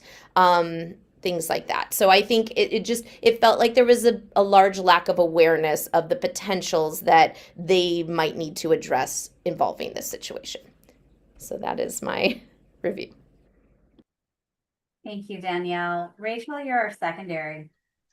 Yeah, I had some similar questions. I would have liked, like you, more information about the piece itself, because it's not a widely produced play. I will say that I was impressed by the qualifications of the project leader. I was impressed by the passion of the letters of support. I did take away from this application a sense that this this organization, the Fremont Opera House, means a lot to the surrounding community. I appreciate that, when you're in these areas that don't have access, that there's an arts organization that's in and of the community that clearly has people that care about it and that is led by someone who is deeply committed to it. I think that there's a value in that. And I appreciated the attention to detail in describing the community. Like you, I had some concerns over the way in which the project goals were stated and the evaluation plans were stated.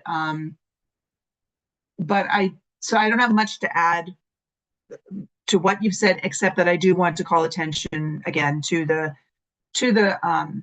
credentials of the project leader and to the community support that does appear to be demonstrable through the letters of support and through some of the information that they share about the history of the Opera House in this community. So I did want to throw that in there. Thank you, Rachel. Kellen, anything you'd like to add? No, everything was covered. I appreciated Danielle's perspective. on the artistic merit, just of you having to spend a little more time figuring out contextually like what all that means, because I don't have that wealth of knowledge in musical theater or theater. So I do appreciate that context, and it helped me weigh my score differently. So Okay, and Zoella.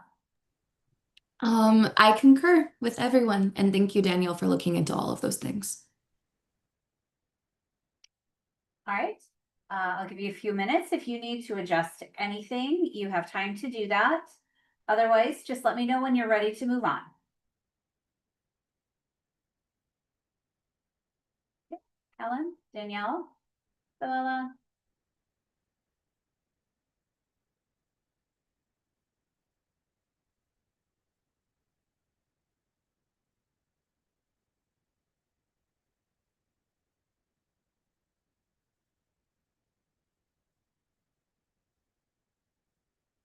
And Rachel. Thank you. All right, Elizabeth. Our next application is from the Little Red Hen Theater for 2 productions. Let It Go, Disney's Frozen, with 6 performances, July 19th through the 21st, and the 24th through the 26th, and an original production for young audiences, Bruce the Unicorn, Finding His Song, with 4 private performances for area schools, September 24th through the 25th, and 2 public performances for all ages, September 26th. Funds will be used to offset production cost. Thank you, Elizabeth. Zoella, you're our primary. Hi. Okay, so I loved to read this one. I think this was a really, really wonderful and strong application. I first want to speak to how wonderful that I thought it was that they talked about not only how much fun students would have, but how they would be challenged and what they would learn. I think that's so important because I think it's really easy to say, yeah, the kids are going to come in and they're going to sing and dance and it's going to be great. Versus like these are the measurable skills and things they're going to learn, and this is how they're going to be challenged to grow. And I just thought that was really wonderful. Yeah, it's one thing to have fun, it's another to learn, it's another to do both, right? And I think that the kids would definitely do both in this opportunity. The outreach plan was so comprehensive and so detailed. I loved how it engaged so many different local businesses in their area. It just really shows that this is like a boots on the ground, part of the community sort of event, which I thought was really wonderful. I love that there's a collaboration with the Wayne State College, especially with how their students can engage and volunteer. So it's not even just an opportunity, a learning opportunity for the young people, but it's a learning opportunity for young professionals and young artists, in a teaching artist way and a music director way, which I thought was really, really, really cool. I also love that there's a partnership with the Wakefield Public Schools in doing their, my dogs are barking, I'm so sorry. And doing their Frozen experience. There was like an opportunity for there to be either they would come or they would go, I can't remember which one off the top of my head, to engage the summer school program with that production. So yeah, this application all the way through, you can tell they've thoroughly thought everything through. They've planned everything out. They deeply care about their community. You can just tell from how they talk about it. And there's a large amount of artistic merit just in how they are teaching and coordinating the young people in this production. So I think it got maybe one of the highest scores for me. It's high marks all around. So yeah. Thank you. Danielle? I agree with Zoella. It was very much, I thought, again, echoing all of the outreach and the connection to the schools, the packet for lesson planning. I mean, all of that. My only area that I could potentially have a question about or just a concern was that in the goals and eval area, I just would have liked to have seen it more goal oriented rather than listing outcomes. Just in being able to, yes, we want to reach those outcomes, but what are the goals specifically to get to those? So that was the only thing that I had a question about. But otherwise, yeah, I just echo everything that's already been said. Wonderful, thank you. Kellen, anything to add? This one stuck out to me personally because we've done some of this type of work with bringing in the curriculum and what's required and marrying it with a program that we're trying to get teachers to get students involved. And we're like, why don't they show up? And it's like, well, you have to build it into the curriculum because they're so taxed and they have so much on their plate. So it sounds like their leader here is from that world and spends a lot of time there and just kind of married that work, what he had done in the past to this. And I think that's brilliant and more of this. Okay, and Rachel. Yeah, I also was very impressed. I do have to once again throw in a request that applicants be encouraged to identify where in the video they would like reviewers to go. This was a very strong work sample. The quality of the video was excellent, but it was the whole show. And I don't think it's realistic to expect reviewers to watch. I mean, it'd be lovely, but it's just not going to happen. And again, if you just say go to the 1 hour and 15-minute mark to see, that's all that's necessary. So I would just recommend that be recommended. Thank you. All right, you have time to adjust scores if needed.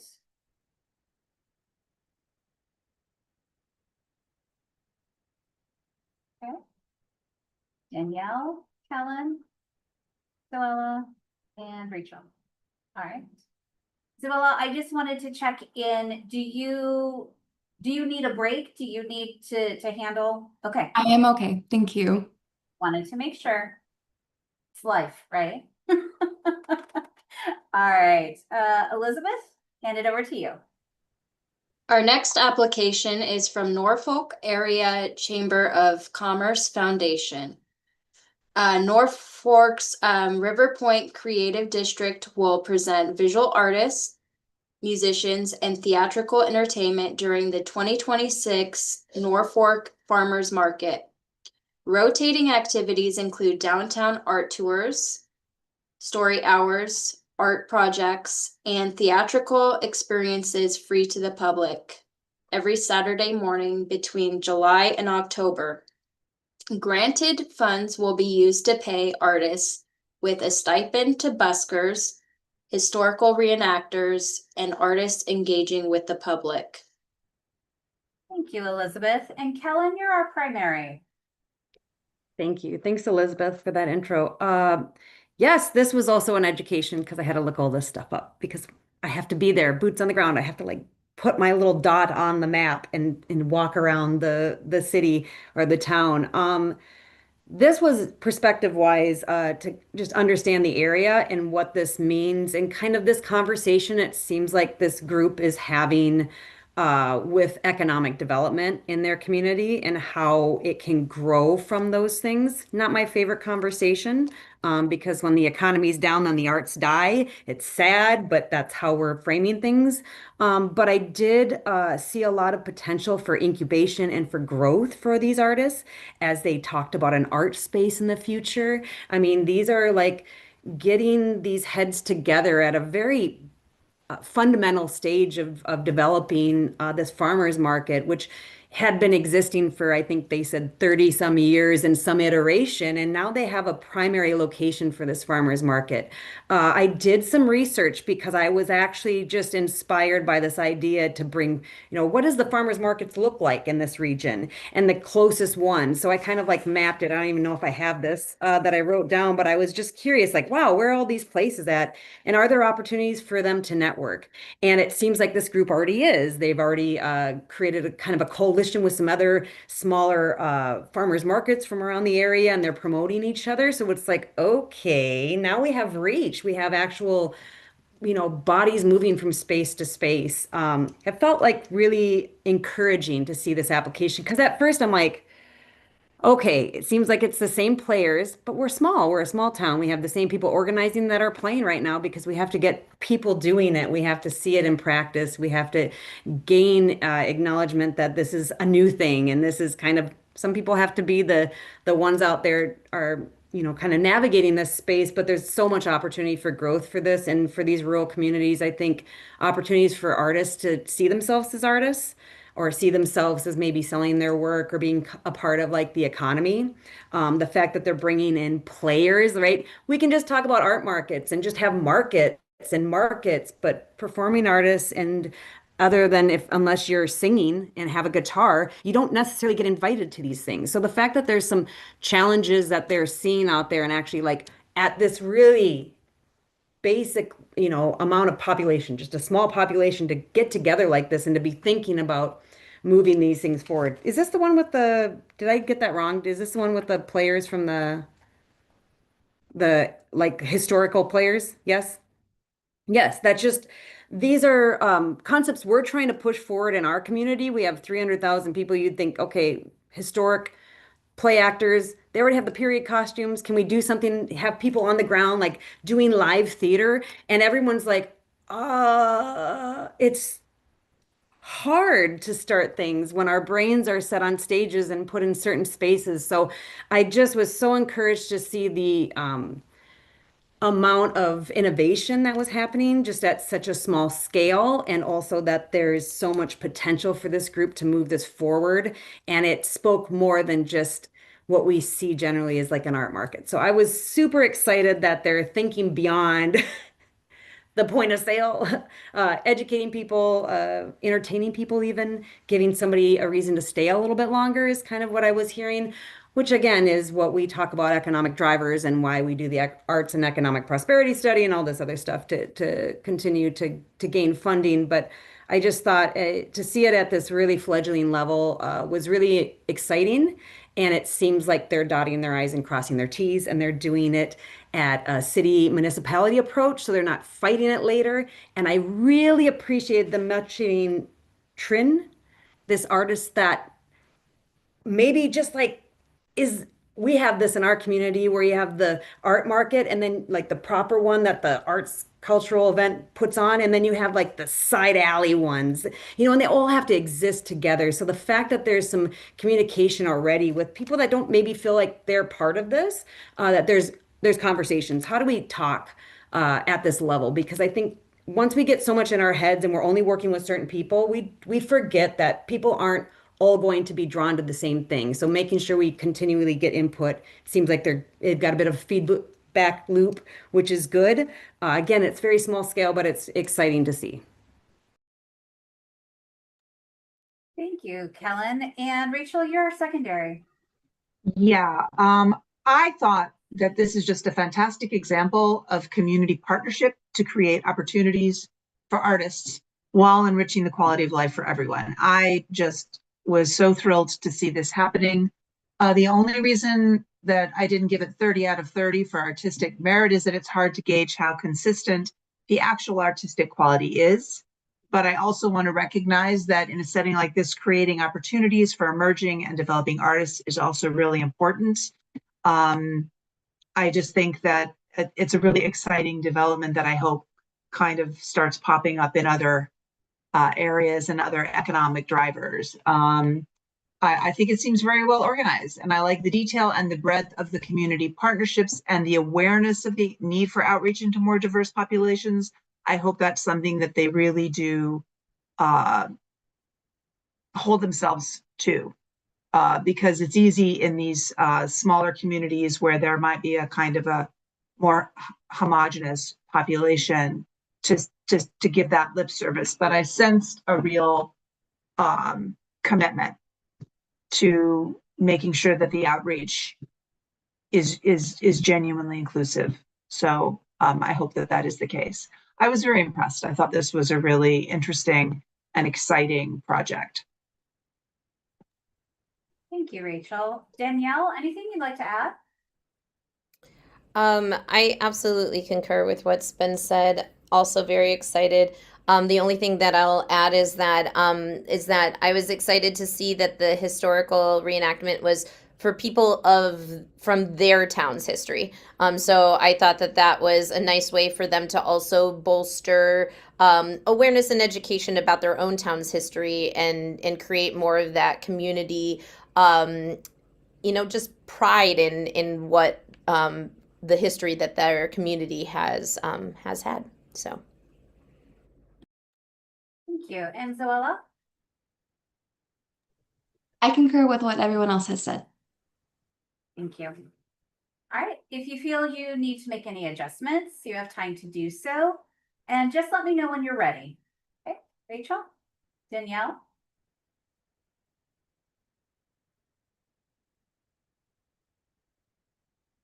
Zoella and Kellen. Great. Elizabeth?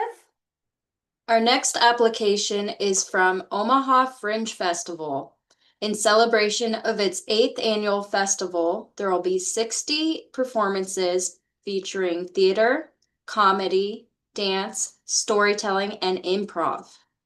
Omaha Fringe Festival will take place August 6th through the 9th, 2026, at 3 locations: the Blackstone Theater, the University of Nebraska at Omaha Weber Fine Arts Building, and the Shelter Belt Theater in the Omar Bakery Building. Funds will be used to pay artists and production staff. Thank you, Elizabeth. Zoella, you're our primary. All right. Omaha Fringe, I'll speak, is always a really exciting time in Omaha. And I love that it engages so many different artists from so many different backgrounds in so many different places all across Omaha. So I'll just say that to start. I first of all really appreciated how they make applications accessible. I know that normally with fringe work that I've observed in other cities, the cost for applying can be a real barrier to getting artists to engage. But they have, I think it's a $15 application fee, and if they need help, they can reach out, which I really appreciated. I think I would have really loved a little more info on the lottery system. I'm familiar with what that looks like, but I think I could have used a little bit more detail in how those things are selected, how each application is selected, and what that looks like. Especially, I think there was some sort of distinction between folks who have done it in the past versus new folks that was listed in the application, and I got a little bit confused in that section about how folks are accepted and how artists get their work seen. So I think I could have used a little bit more detail there. As far as budget goes, I appreciated that there was a little bit of a budget increase for support for their technical staff. I think that's incredibly, it's important to make sure that your staff is fairly compensated. And I think that the fact that that's a goal for them this year to make sure that they are supporting their artists is really exciting. Otherwise, I think in terms of just like the writing of it, I know what the heart of Omaha Fringe is, and I don't know if it was fully represented in everything they shared. I wished it was a little more thorough. I wished it was a little more like more qualitative, maybe even. I see some quantitative, but I feel like there could have been a little bit more just expansion and heart in the application, so I can see in the application what I know to be true of Omaha Fringe. So yeah, that's what I observed. Thank you. Kellen, you're our secondary. All right, there you are. Yes, thank you. And well, Zoella, I concurred to what you say. I don't know a lot about this group, so I'm glad that you said those things because again, I don't know a lot about this area. So this is kind of newer to me. I liked the prospect. I mean, like, this is exciting to be able to showcase and work with other emerging artists and people that are working on things. So just even providing space where that is happening, there's always network opportunities and ways that people are engaging with each other after the fact. So I love that. And people being able to outside of university, outside of like your schooling or your practice, sometimes just to have that ability to go and have those resources or to get to be around your people again so you can kind of get conference head as I say, as you get really excited in your pursuit for moving your own artwork forward. So those were the things that I really was excited about. A couple questions, and usually I don't know why I get to budget. I don't know. It's just my world. It's like how I see and like when we look at the budget, just hoping, with the application fees, it didn't really explain, well, maybe it's just a very light fee. So it seems like a lot of that stuff is really small amounts, right? And this is how I think about things like this. I mean, they've already got some other community partnerships and stuff, but even like the space rentals and stuff, if there's ways to encourage in kind and other ways to support their work, we'll just grow their event and their activities by just getting more people involved. And it looks like they're doing that every year and that they're making this a thing, that they're paying their artists. That's really important. It was important to see that. And I think here it does kind of define each role is a little being different pay, which I appreciate too, because obviously sometimes everyone just blankets everyone. Director gets this much, everyone gets this much. So I did appreciate that they're kind of breaking those things out. Other notes for this one. Just a quick on the reach of the goals and what they were looking to set forth. It seemed like they had a lot of strategic goals, which are really important to kind of reset the stage for the program itself. So who are identifying who are the people that we're working with and how do we all work together? It seemed like they were going to do more strategic planning this year. Just want to like confirm that. I feel like we go through so many of these grants and then I'm like, did I say that about this one or that one? So I just want to make sure that I'm clear on that because there was, like I said, a little bit of like, oh, I wish it would have been interesting to know how they were going to grow it in this next form. But sometimes we aren't in growth. Sometimes we're in setting the stage. So I appreciated that they did make a note that that was one of their goals. Let me just confirm that, or I feel like I'm just speaking into the world. Yeah, they talk about engagement and partnership, so that was encouraging. And then the board of involvement in the strategic planning initiatives. Like I said, that's kind of sometimes we miss those things. So it was nice to see that, but it was also nice to, hear a little bit of the broadening. But yeah, I had some concern about something else, and I'll get back to that because I'm not quite seeing exactly where I wrote that. So I don't want to just start speaking into nothing. All right, thanks, Kellen. Rachel, anything to add? Yeah, actually, I had a different reaction to that very thing. Involve the board of directors in a strategic planning initiative to ensure the growth in the next 5, 10, and 20 years. I found that actually to be curious to include in an application for the festival. That almost seems to be. I just was a little bit confused. Is that like something connected to this year's festival, or is that like a year-long thing that they're mentioning here? It just seemed a little bit for an event specific or a project specific application. I was a little confused by the inclusion of that and wondered how much that actually would be a part of the Fringe Festival itself this year. I am not disputing the importance of it, just the placement of it in this particular project goals. It just seemed odd to me that it was listed as a project goal. And like Zoella, I was curious about the lottery application process. I would have liked a little more detail about the criteria. Is it pure lottery? Is there any curation at all involved? Different Fringe festivals have, like, there are some that do pure lottery. There are some that do have some curation aspects to the final selection. This sounded to me like it was pure lottery, but I wasn't completely clear. And I think those were my only 2 questions. I did think that the audience development seems robust, but the focus on underserved inclusion not quite as strong. So those were my only comments. I do think it's great that Omaha has a Fringe Festival. I don't want to in any way not recognize what an exciting and dynamic annual event this really is for our local art and our regional arts community. Thank you. Danielle? Yeah, just a couple other things too. We've mentioned the lottery. I did appreciate though that they talked about that they gave like not so positive feedback that they had gotten about it too, and how they're using that as far as like, well, there seems to be some people that still get into each year, like I just appreciated that they were honest about like some of the feedback for improvement and how they're utilizing that to change it, even though we don't exactly know what those changes are going to be. I did appreciate that it wasn't just all the frills and roses, but it was also like the, hey, here's some of the thorns that we're trying to sort out with it.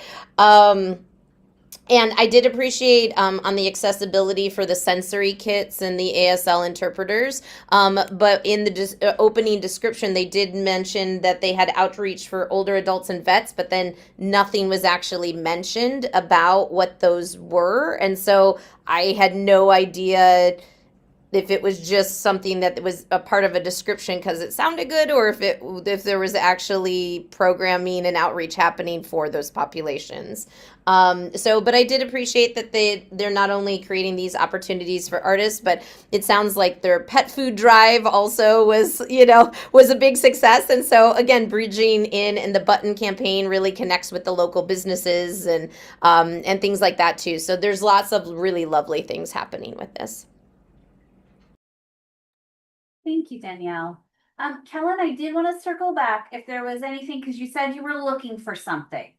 So I just No, it was said, so it was, I appreciate, I also realize like we go through a lot of these, so I feel like I don't want to double speak, but I appreciate you following up. Okay, great. You have time to adjust scores. My plan is to take another break. So why don't we come back at 11:05? All right, sounds great. Thank you.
Just checking in.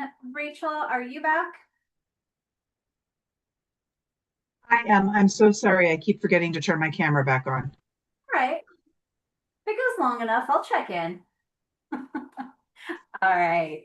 We are all back. So Elizabeth, I will hand it over to you. Our next application is from Omaha Sanatana Kundra for their presentation of America 250, a community cultural reflection on democracy and freedom, a multicultural arts program held July 5th, 2026 at the Jewish Community Center.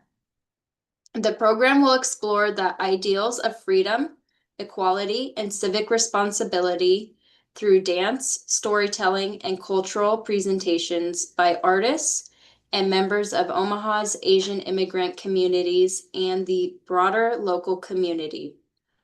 This grant will help support participating artists and program costs. Thank you, Elizabeth. And Danielle, you're our primary. Thanks.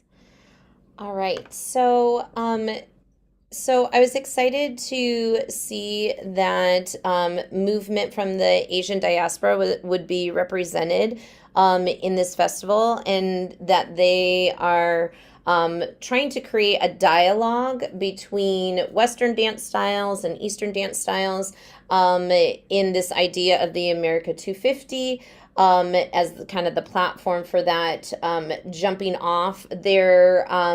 It looks like from the presentations that talkbacks would be happening afterwards from the choreographers or performers about how they connected to the theme. That again, they're trying to reach out to a wide variety of groups to be involved, but still primarily focused on the groups that deal with movement from the Asian diaspora. I also thought they specified well for like traditions mixed with also civic life initiatives. So kind of the marrying of those two things. One of the questions that I did have is that for under the kind of the qualifications, the associations involved seem to be very familiar with the traditional cultural dance forms and producing performances around that. But I was not as clear about the experience in connecting different movement groups together for an event like this. That just wasn't as clear to me as far as the experience wise. In the goals and eval, the question that came up for me was that schools and students were mentioned as an intended audience, but with it being in the summer that the event is happening, there was no specification as to how those connections might happen. And it seems like, I don't know if that specifically was summer school or whatever, but no information was given. And so I wasn't sure if that population was kind of thrown out there as a group to connect to, but the thought behind how to connect to them had not really been solidified or thought fully about. But as far as, their planning of getting the groups together, it felt like the timeline seemed reasonable to make that happen. I was also interested in what the data would be used for, or more specifics about kind of how the data would be gathered and utilized. So that was also a little unclear for me.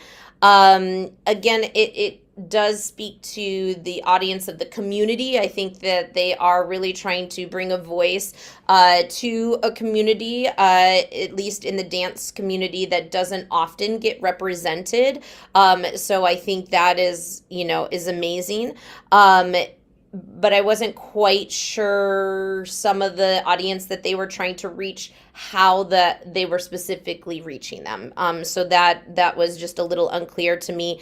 And that kind of goes in tandem with the outreach as well. If their outreach is just building that audience, great.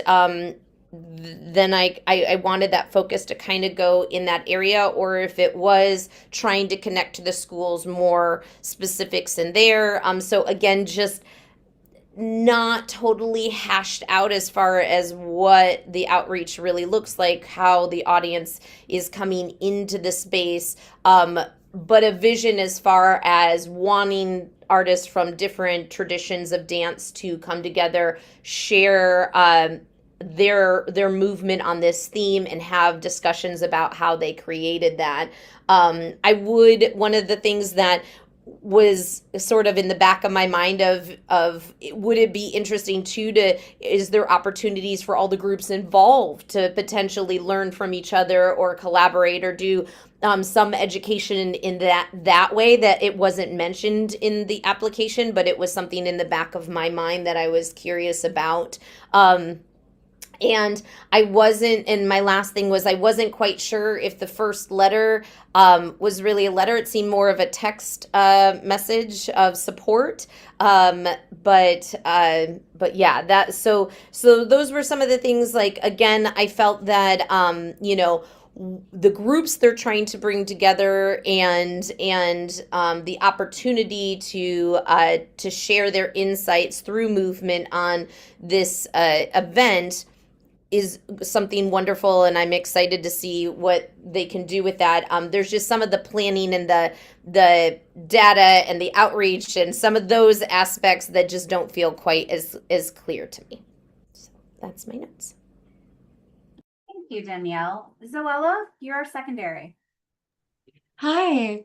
I concur with a lot of what Danielle said. I think the thing that I'll speak to that hasn't been mentioned is that one of the letters of support was a text message, I think, which is wonderful. But I think in terms of quality of documentation, I would have really appreciated something a little bit more. There was a second one that was more comprehensive, which was great. But I think it would have been really helpful to have that support documentation be something different. Otherwise, I think it's a really wonderful opportunity in connecting culture, and I would be excited to see it. Yeah. Thank you. Thank you. Helen, anything you'd like to add? Yeah, and maybe just I'm not always sure on any of the nuances on some of these things, but I feel like maybe some of the missing pieces that would have existed in the groups that we're talking about have really tight networks amongst their own groups. In each area, there is, I mean, this is a cultural desert out here for them. So they are connected. Just to remind that's like a baked in thing. And and maybe not something they're thinking about because they just do it. Same thing with like, how do you get the kids to come? I mean, maybe these kids are with their families all the time during the summer. They're just going to be there. Maybe there's some of that. I just think about the context of like the groups that are working on this and what their day-to-day life can look like as they're navigating a different system in a different country, and what that looks like for them. So I put that in perspective there. I really like this application, and there were so many strong points of it. And I will just speak to this, and I know we're not supposed to make comparisons. We just are losing our multicultural festival here in our community. And so seeing something like this being uplifted is so encouraging. And stuff like this happening in other states is just a way that I can point out there and say, you guys are doing it. These are things that are really happening. And they had necessarily lumped all cultures together. okay, we're small. You know, everyone is kind of like looking for that life raft to like talk about their cultures. And we have a major organization, Lutheran Social Services, that are kind of bringing in the new Americans into this area, and like how we bring them into our community is really huge. So losing a festival like that is just such a big heartbreak. And we know that these communities are just really struggling right now. So I can't think of it enough, you know, especially um, you know, I know a lot of immigrants that are over here on green cards, and their every day is a bit harder now. So I want to bring that in perspective. I just think this is so important to give a, you know, we don't give leeway on everything, but perspective, the text message also, I'd be interested how many times they try to reach out to get the appropriate email. And this was like a last, please just, and everyone's so busy and trying to do stuff. And I know that's, you know, we can always put excuses in front of it, but I think, you know, there's a lot of barriers we don't see in this application that might exist. Thank you, Kellen and Rachel. Yeah, I don't really have much to add except that I so appreciate a celebration of this nation's 250th anniversary that celebrates the history of immigration and different cultures contributing to the fabric of this country. And that's all I have to say about that. Thank you. All right, you have time to adjust if you need to. Otherwise, just let me know when you're ready to move on.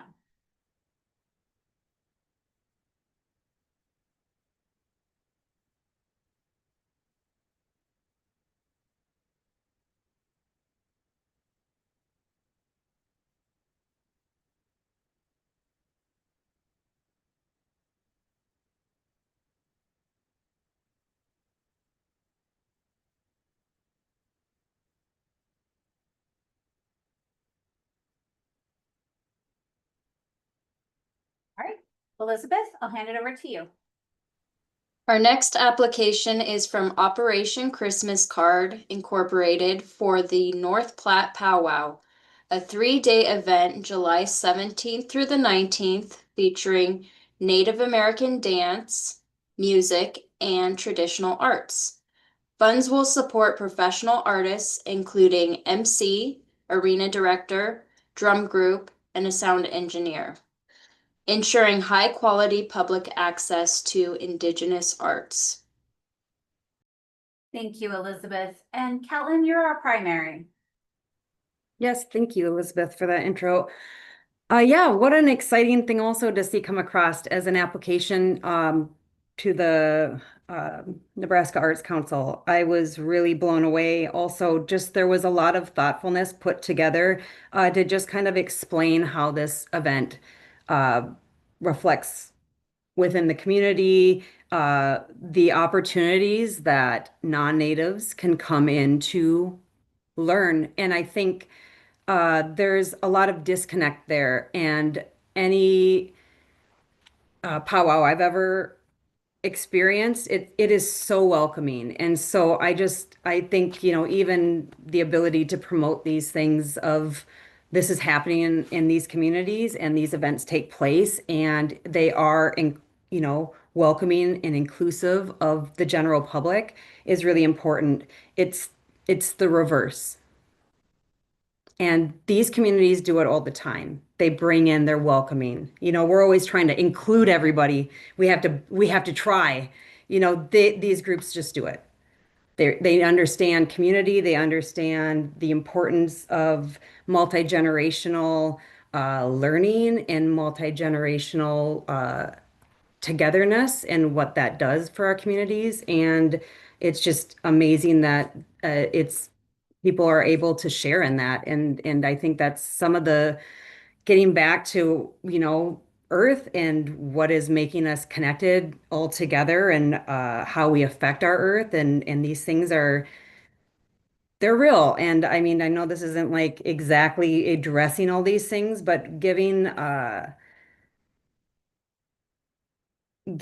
something like this attention, I think is really important. I think, of course, they're putting together this great application. It's definitely something that I think is high value.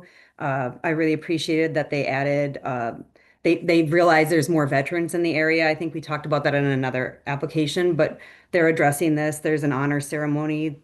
It's a really wonderful thing to support, and I don't have anything bad to say. Their graphics, everything was so beautiful.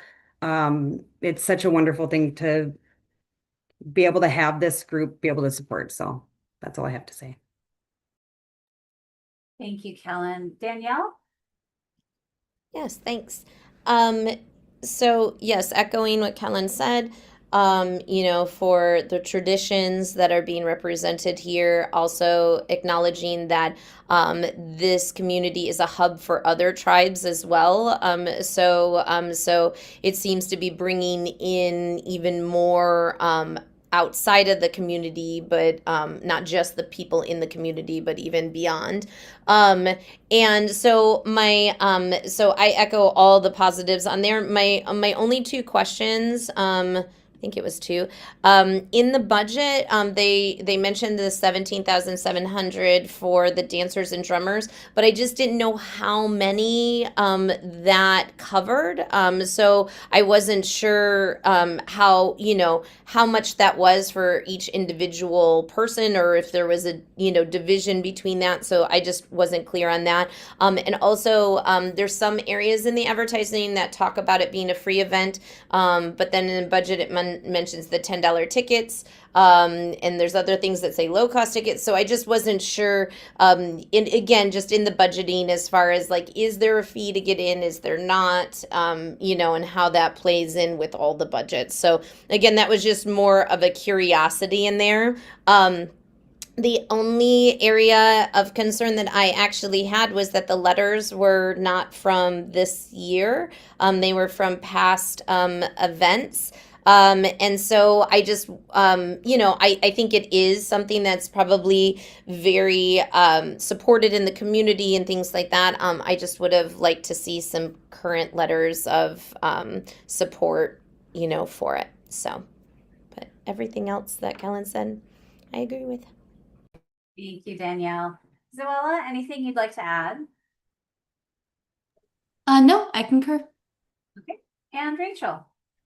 I concur with everything that's been said. The only question I had, and it's more an area of curiosity, is in terms of numbers served. I was unclear as to whether the impact is stable or growing, and what maybe some of the goals are around that.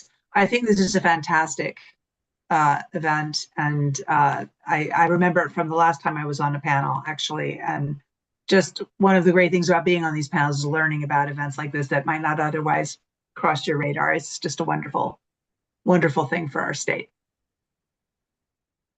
Thank you. You have time to adjust if you need to. Otherwise, just let me know when you're ready. Kellen? Zoella, Danielle?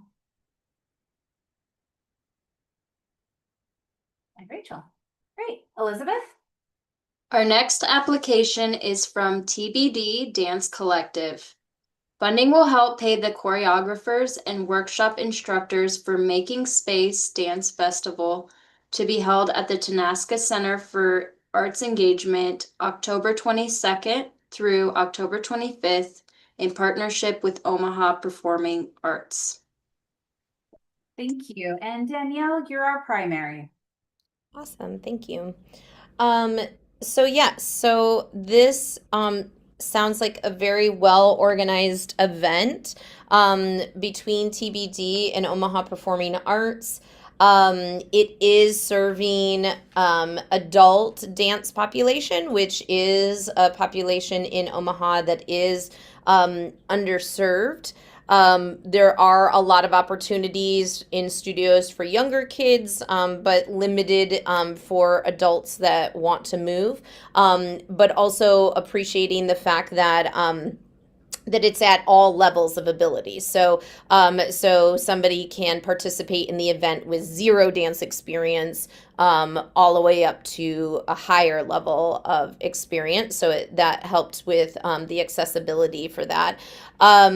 The people involved have put on not only this specific event but others in the past, and so again you can see that organization in the planning of the details that they're giving about the workshops, the concerts, the collaborations with artists, the open level workshops, things that are on dance adjacent fields with mindfulness and, other body mechanics, things like that.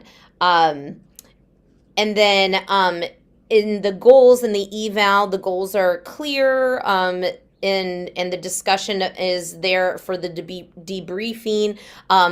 I would like to know what the plan is to how to use that information for continued outreach or further growth. So I knew what the goals were and how they were evaluating it, just the aftermath of that, of where does that go next. In the budget, I did notice that there was nothing listed for ticket donation estimates. I know sometimes with it being it's a pay what you can, which again also makes it easy for people to come into the event even if they're paying nothing for it. But I wasn't sure if there was some kind of an estimation as to something in the budget that would kind of give for what type of donations they're intending to get for it. I did notice that some of the amounts for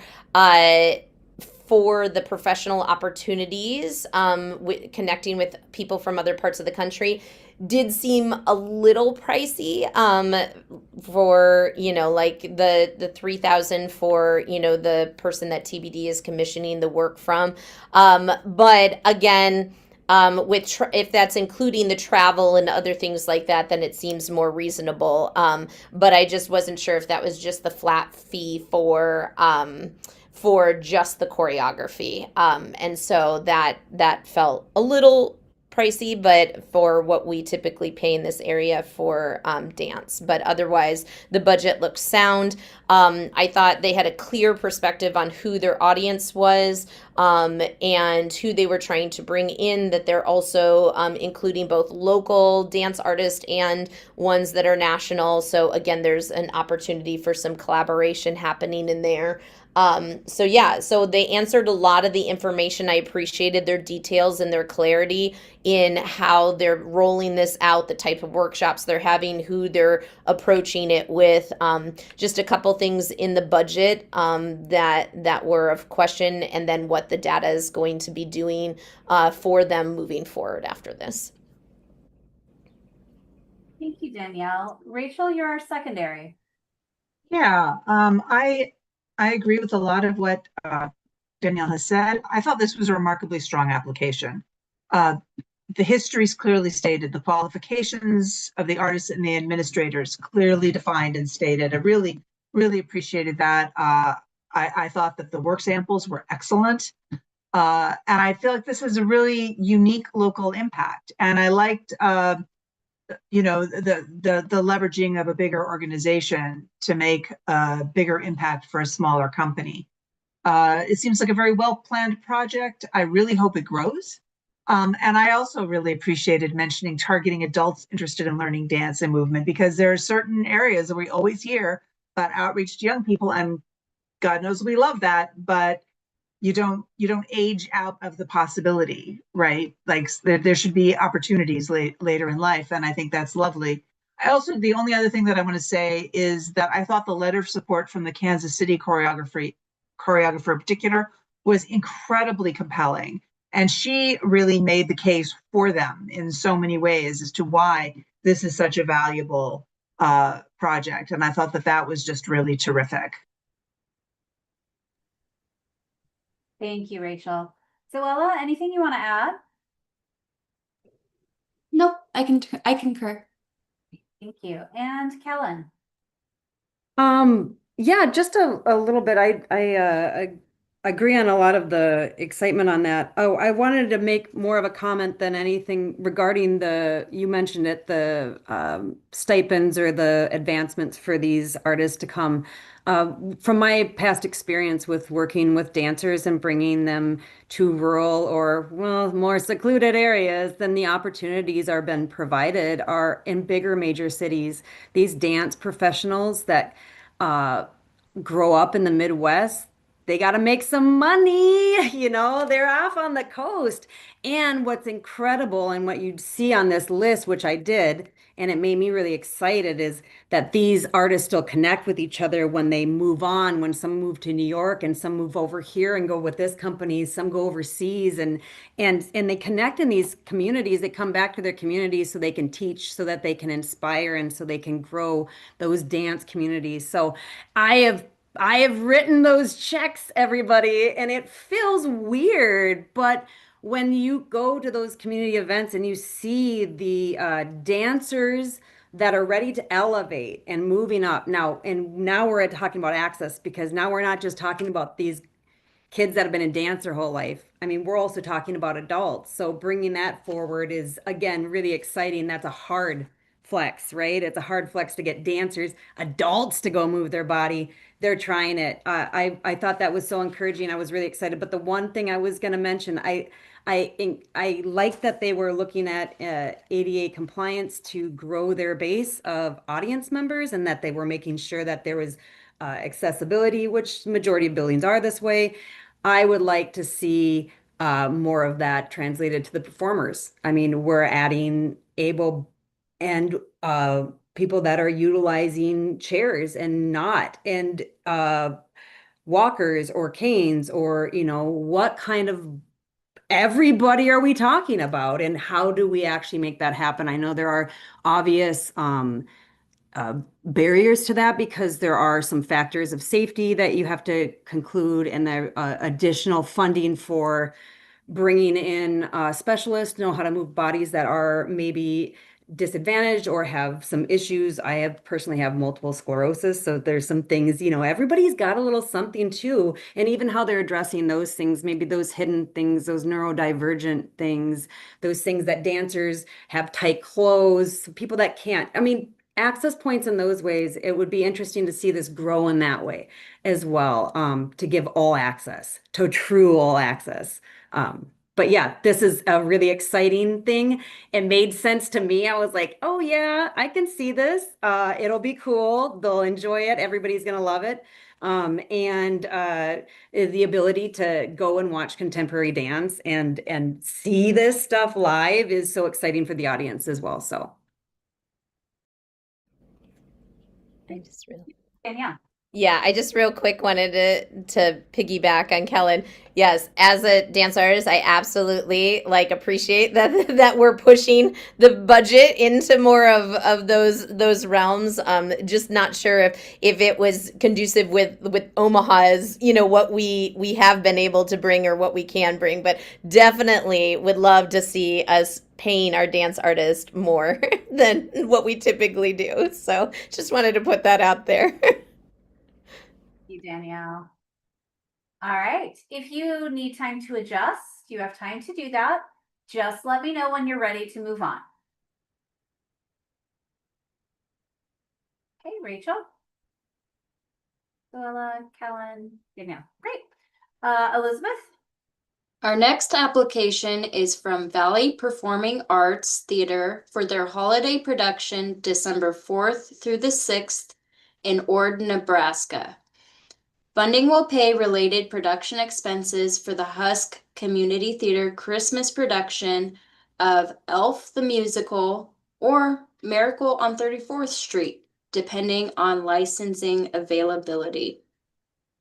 Great. Thank you, Elizabeth. And Rachel, you're going to be our primary. Yeah, I was actually very impressed with this application. It seems like a strong program with excellent community support and investment and a growing audience. I was impressed by the quality, based on the work sample materials. The production quality looks remarkably high for such a small budget.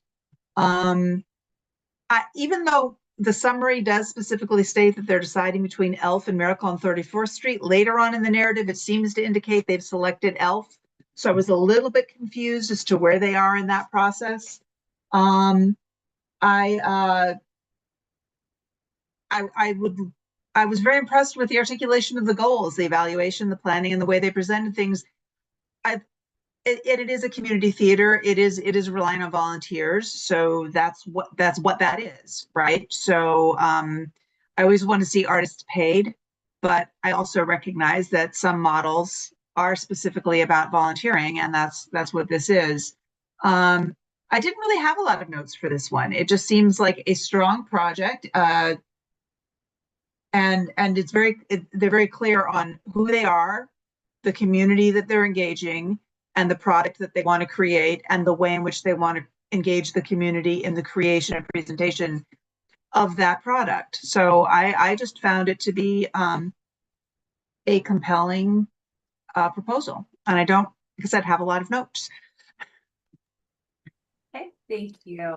Kellen, you are our secondary. Yes, thank you. And I definitely agree with a lot of what Rachel said.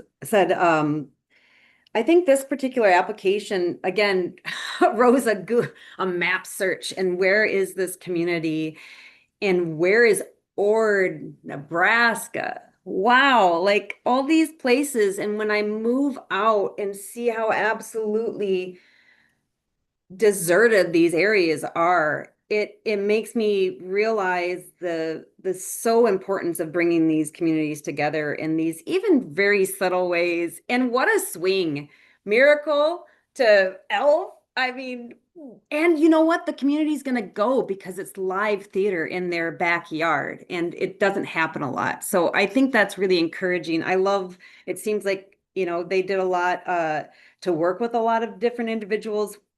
70 artists. They were like looking to get 600 to 700 people over the 3 days, which if you think about that, if you think about cars moving right now, everybody, and how much gas is, let's just be real. I mean, people are going to be carpooling to get as many people there as possible because these things are so important. So I think this was such a good application. I didn't have very many notes. I'm looking for something. Didn't I highlight something or get flustered with some budget item? Everything looked good. They were bringing in a lot of people. Their stuff looked really professional. They're utilizing their little logo is so cute. Everything is great. I hope to see things like this grow, that there's community support on keeping theaters alive and keeping these spaces alive. I know this grant doesn't cover that or talk about that.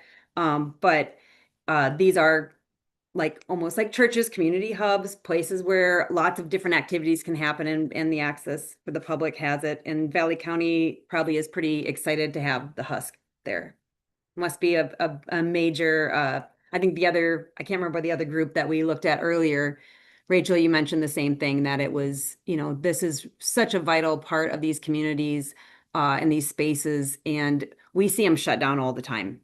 So it's great to see it alive and that they're active and they're bringing, contemporary or newer productions to maybe, some guy is going to be sitting in their office, John Deere tractor, and he's like, wow, I've never seen that before. My kid dragged me to it, or however. I just think there's some opportunities too for intergenerational experiences and some opportunities that didn't exist before. Great, thank you, Kellen. Danielle, anything you'd like to add? I would actually. I agree with the positive ends of what we're discussing and the importance for the community, and that they have families that'll donate tickets to others, and that sort of stuff. And I appreciated the summer camp that's free that seems to help generate us like an interest in theater and stuff. The question that I actually had was, for this specific project, I didn't actually see specified outreach for it beyond just creating it for there was a lot in the audience, and building the audience, but I didn't actually see anything talk about the outreach that was happening into the community to bring people like in for that specific thing or to connect to the subject matter or anything. I was like, I knew that they were building the audience and I was excited about that, but I saw nothing on outreach for the community. So I don't know if I missed that or not, but I was looking and I couldn't find that. So and the other thing that I wasn't sure about is they were talking about the data and stuff in more of the past tense, like these things will happen kind of thing. And so I wasn't sure if they had actually collected that data and what it was being used for, because it was more peripherally spoken about than specifically explained. So those were some of the things that that I actually had a little bit of a different feel on this one, as far as like I was really excited about what they were doing and the audience they were creating and the opportunities and all of that. But it almost seemed like the summer camp was more of the outreach, and that wasn't what this one was actually covering. It was their production, but I didn't actually see outreach for that actual production. So that was, I don't know. And if anybody found it or saw anything else, they felt like two separate things. Like I couldn't connect outreach for this performance. Zoella? I think I agree with some of the outreach thoughts, but otherwise that was kind of all I had additionally. All right.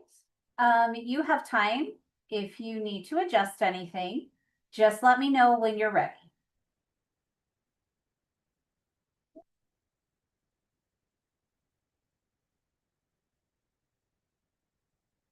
Okay.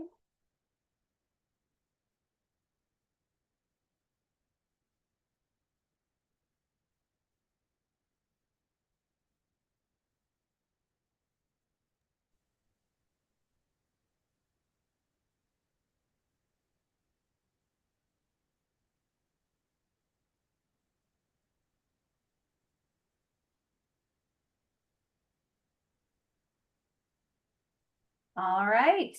We are headed into our last one. So Elizabeth? Our last application is from Voices in Alliance. This grant will help pay the creatives who will be part of the regional premiere of Last Summer at Bluefish Cove by Jane Chambers, the final show of the 2026 season. Last Summer at Bluefish Cove will run for 12 performances on November 4th through the 21st at the Bancroft Street Market in Omaha. All right. And Zoella, you're our primary. All right. Voices in Alliance. This theater company is a really important pillar in the Omaha community. With so many different opportunities for queer and TGNC actors to tell stories that are their stories, which doesn't happen often enough. It doesn't happen as often as it should. So I really just love that they normalize that this is how it should be always. I first of all think that their project goals were really clear. I was really grateful to hear about some of the outreach, and also they listed some of their community partners, but I also know just from knowing this company that there are so many more, and the work that goes into like showing up on the scene and supporting other theaters on the scene and just connecting in that way. There's a lot of that going on, which is really cool. I love that they center talkbacks as a part of their productions. As they mentioned in their application, it's important to open that community dialogue, not only just to talk about the stories, but for also learning and understanding, which is equally as important. I love that the letters of support that they have, one is from a very important Omaha LGBTQIA organization, which is just like the biggest endorsement you could have for this work, which is huge. And then also from one of the other theaters in town that helps produce some of their work sometimes, which is good. I think the biggest thing is that I could have used a little bit more data. There wasn't a lot of like impact measurement, especially quantitative. And I know the impacts there, I've seen it, but it makes me wonder about what their process is for collecting data, not even just from the folks who work on the productions, but from the folks who come and see the productions as well. And what that looks like and how it's grown and how it can keep growing.